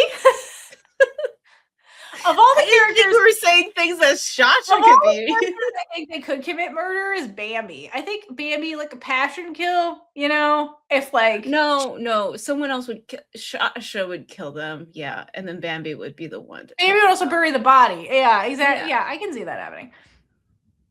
Shasha would do it accidentally though. And Bambi would still bury the body. Yeah. She wouldn't ask questions. Be like, it's fine. I'm sure he had reasons. Let's do this. All right, anyway, so back to this scene where no one's being murdered. So then Sasha is like, okay, well then teach me how to do a cute pose because I don't know how to do them. And it's really cute. So then Gorya goes through it and she's like, go do these poses. Don't do your like serious face. Do these cute things. And I love Sasha at the end of this is like, this is hard. And then she's like, but I'll do it for you, Gorya. It's fine. She's like, this is hard. I don't know how to human, but I'm going to try anyway. That's a very good partner. That was really cute that she was like, this is hard, but I'm going to try for you kind of thing. Like, it's the willingness to try in a difficult situation that matters more than how successful you are at the end of whatever that is. Like, so I love that she said that. And like Gorya smiles at her when she's trying to figure out the camera. Cause like, that's a good partner right there. It is just being willing to try new things. Yeah. And grow. Even when they're hard, especially when they're hard, which is really cute. And then so they take their cute pictures, and then Gorya, the cheeky bastard that she is sneaks in a kiss, which surprised like a cheek kiss. After she said don't do that, she then does it to Sasha. She's such a little instigator. She then does it to Sasha because this bitch loves playing games. She can't stop playing. She loves the games. Mm-hmm. And Sasha's like, well, you just told me not to do that. Why did you do that? And then Gorya's like, well, you know, since we started this way, like we started with the physical attraction, we should just stick with that. Because she likes it. Because Gorya has many kinks. And Gorya has found somebody who's willing to play games with her. And that's their relationship. And that's probably the most fun thing I like about that relationship is the way they are so playful in many facets of their relationship. And like when it's mutual, it's very fun. And then things get physical in the photo booth, which, by the way, Sasha literally lifts Gorya up off the ground so that their like heads are like level with each other. That was a big lift for Milk to have to like lift Love off the ground. Like Love's tiny. Like that was a big lift that she had to like hold her in the air. So again, good physical acting. But I'm pretty sure they hook up in the photo booth. Okay, that's my headcanon. Yeah, so okay, they're just ruining all the places for the guests. 100%. Yeah. So we've established that the A plot is in the bathroom hooking up. The B plot is in the photo booth. Where's everybody else? Where's the C plot? Where's Aunt and Fa? Where's Bipor C plot is holding it down on the dance floor because Min's responsible. Yeah, I don't think they're hooking up at the wedding. They're actually participating in the wedding. I agree. Bipor and Crystal are wherever Crystal was hiding before this. Yeah, they're in the dressing room or whatever, the staging area. They're in the staging area, ruining the staging area for the servants or whoever's working this thing. And then Aunt Fa went home. They already left. Yeah, they were like, damn, they went home. That was all our responsibility for the Because the thing is, they're in their 30s, so they're like, I'm tired. So then they went home to start their honeymoons. They already left the wedding. The youngins are partying. They went home. Yeah, I agree. I think that is exactly what happened. Let us know where you think everybody else is hooking up. If you have different answers for, in particular, Min and Praew, Ant and Fa, and Bipor and Crystal, where were they hooking up? Well, A plot was in the bathroom and the B plot was in the photo booth. All right. And with that, we go to the very, very last scene where A plot, B plot, and C plot are hanging out, and Min asks, what will Ant and Fa do now that they're married? Is this the end? No, it's the beginning. Well, okay. I think that that's a commentary on romantic stories, which always end with the wedding, and then they lived happily ever after. Like, the goal is the wedding, and then like that's the end of the story. I think that's the commentary, to be like, is this the end of the story? So, but I think another way to reframe Min's question in the context of like Ant Fa's relationship is basically saying like, well, if marriage was the goal, the end goal, like, is that it? Is that all their relationship is now, kind of thing? Is it going to stay the same forever? I think is another way to think about it. And then everyone in the room starts projecting onto Ant and Fa, starting with Prim, who's like, maybe they'll figure out how to have kids, which is Prim snitching on herself that she wants kids one day. That's basically what that was all about. Hold on. When she said that line, I was like, did any of them talk about kids yet? They're doing it now. They're doing it now. And it's clear once again that Prim and Bambi are not on the same page. It is. That's fair. Right. Exactly. Yeah. Yeah, they're gonna work out. Yeah. Okay. So this later, Bambi is like, yeah, I just want to travel and not have strings attached. Prim's like, I want kids. And then Sasha's response, I love. She's like, Prim, having kids is what straight people do. I'm Sasha in this. And then Prim clarifies, she's like, which is a valid point. She's like, it's not about sexuality, like wanting to have kids. She's like, some people want kids, some people don't want kids when they get married. Like, as long as Ant and Fa choose what they want to do next, like, they don't have to follow norms. But if they want to, like, that's their choice. Which, honestly, this is one of the wisest things Prim has ever said. Which means she's probably intoxicated. Like, she was drinking heavily, and, like, that's where this comes. Prim should be drunk more often. Could you imagine her showing up to work drunk? Maybe her music videos would be better. Maybe she would be like, actors, this was terrible. Anyway. Remember Bambi was at the shoot? She was being like, you guys don't look in love. And Prim's like, it's fine. It was not fine for him. Anyway. It was not. Right. Anyway, so then Bambi basically says, I don't want kids. I want to travel the world. So good luck with that, Prim. Yeah. And then Prim, because she's drunk probably, says, my girlfriend's rich. She can do whatever she wants. Which, yes. And then Gorya turns to Sasha and is like, can we do that? Because they're on the same page. She's like, can we travel the world with your money? And then Sasha's like, I'll work really hard so we can have money. Like, they act like the married couple. These two. I love that. Gorya's like, can we travel the world? Sasha's like, yeah, I'll earn enough money for us to do that. I'm like, girl, right off Gorya's coattails. She just made a deal with Bambi's mom. Let her pay for it. How amazing would that be if Gorya scores like a huge whatever, like sells all her outfits, or I don't know how this works, but makes a big boatload of money, like her first giant paycheck. She saves enough and then they travel on Gorya's dime. How fucking cool would that be? I think Gorya would love that because she's like, I really made it. Because like they had a conversation once when like the jealousy about Crystal, where she's like, well, I can take you on an international film to be my stylist so you can go abroad. And then Gorya's like, I will travel with my own money. So I would love if that came back and they traveled because it was Gorya. Like, that would be really cool. Yeah, that would be good. But anyway, bottom line, Prim and Bambi, not on the same page for what happens after marriage. Sasha and Gorya, definitely on the same page. Min and Praew, they're not thinking about marriage right now. They've made that clear, so they don't comment on this, on what, quote, Ant and Fa are doing. Yeah. Okay. Then Prim, in her drunken stupor, I'm just projecting onto Prim now, it's like, wow, this song playing would be so great for a runway show. And then, the song really is just them trying to play them out, like the last song, like be like, leave. Actually, it's the 15th song after the last song, and they just won't leave. Yeah, they won't leave, and the DJ's like, I don't fucking know what to do. I'm just trying to play songs that get progressively worse, and why do they keep dancing? Yeah, the DJ's trying, like, they're gonna. I think during this, like the lights flashing and stuff, it's like the DJ's doing. He's like, it's time to go. Like they're actually like, and they just like, yay, party time. Like, no, okay, but I like it. So Prim says this because her brain never turns off from work. Right? She's like, oh, this would be great for work. And then Gorya is like, we're at a fucking party. So then she dares Shasha to do a catwalk. And then Shasha counters, well, if I do it, you all have to do it too. And then the show ends with them doing like their own catwalk posing thing. And it reminded me of like a play where each character kind of like, each actor kind of comes up to the stage, does their thing, everybody claps, and then they walk away and they each get their like, their own good job, but the good job is coming from like behind them, their friends. So it reminded me like the end of a play, the way they had them sign out essentially. I thought that was really cute. I really liked that.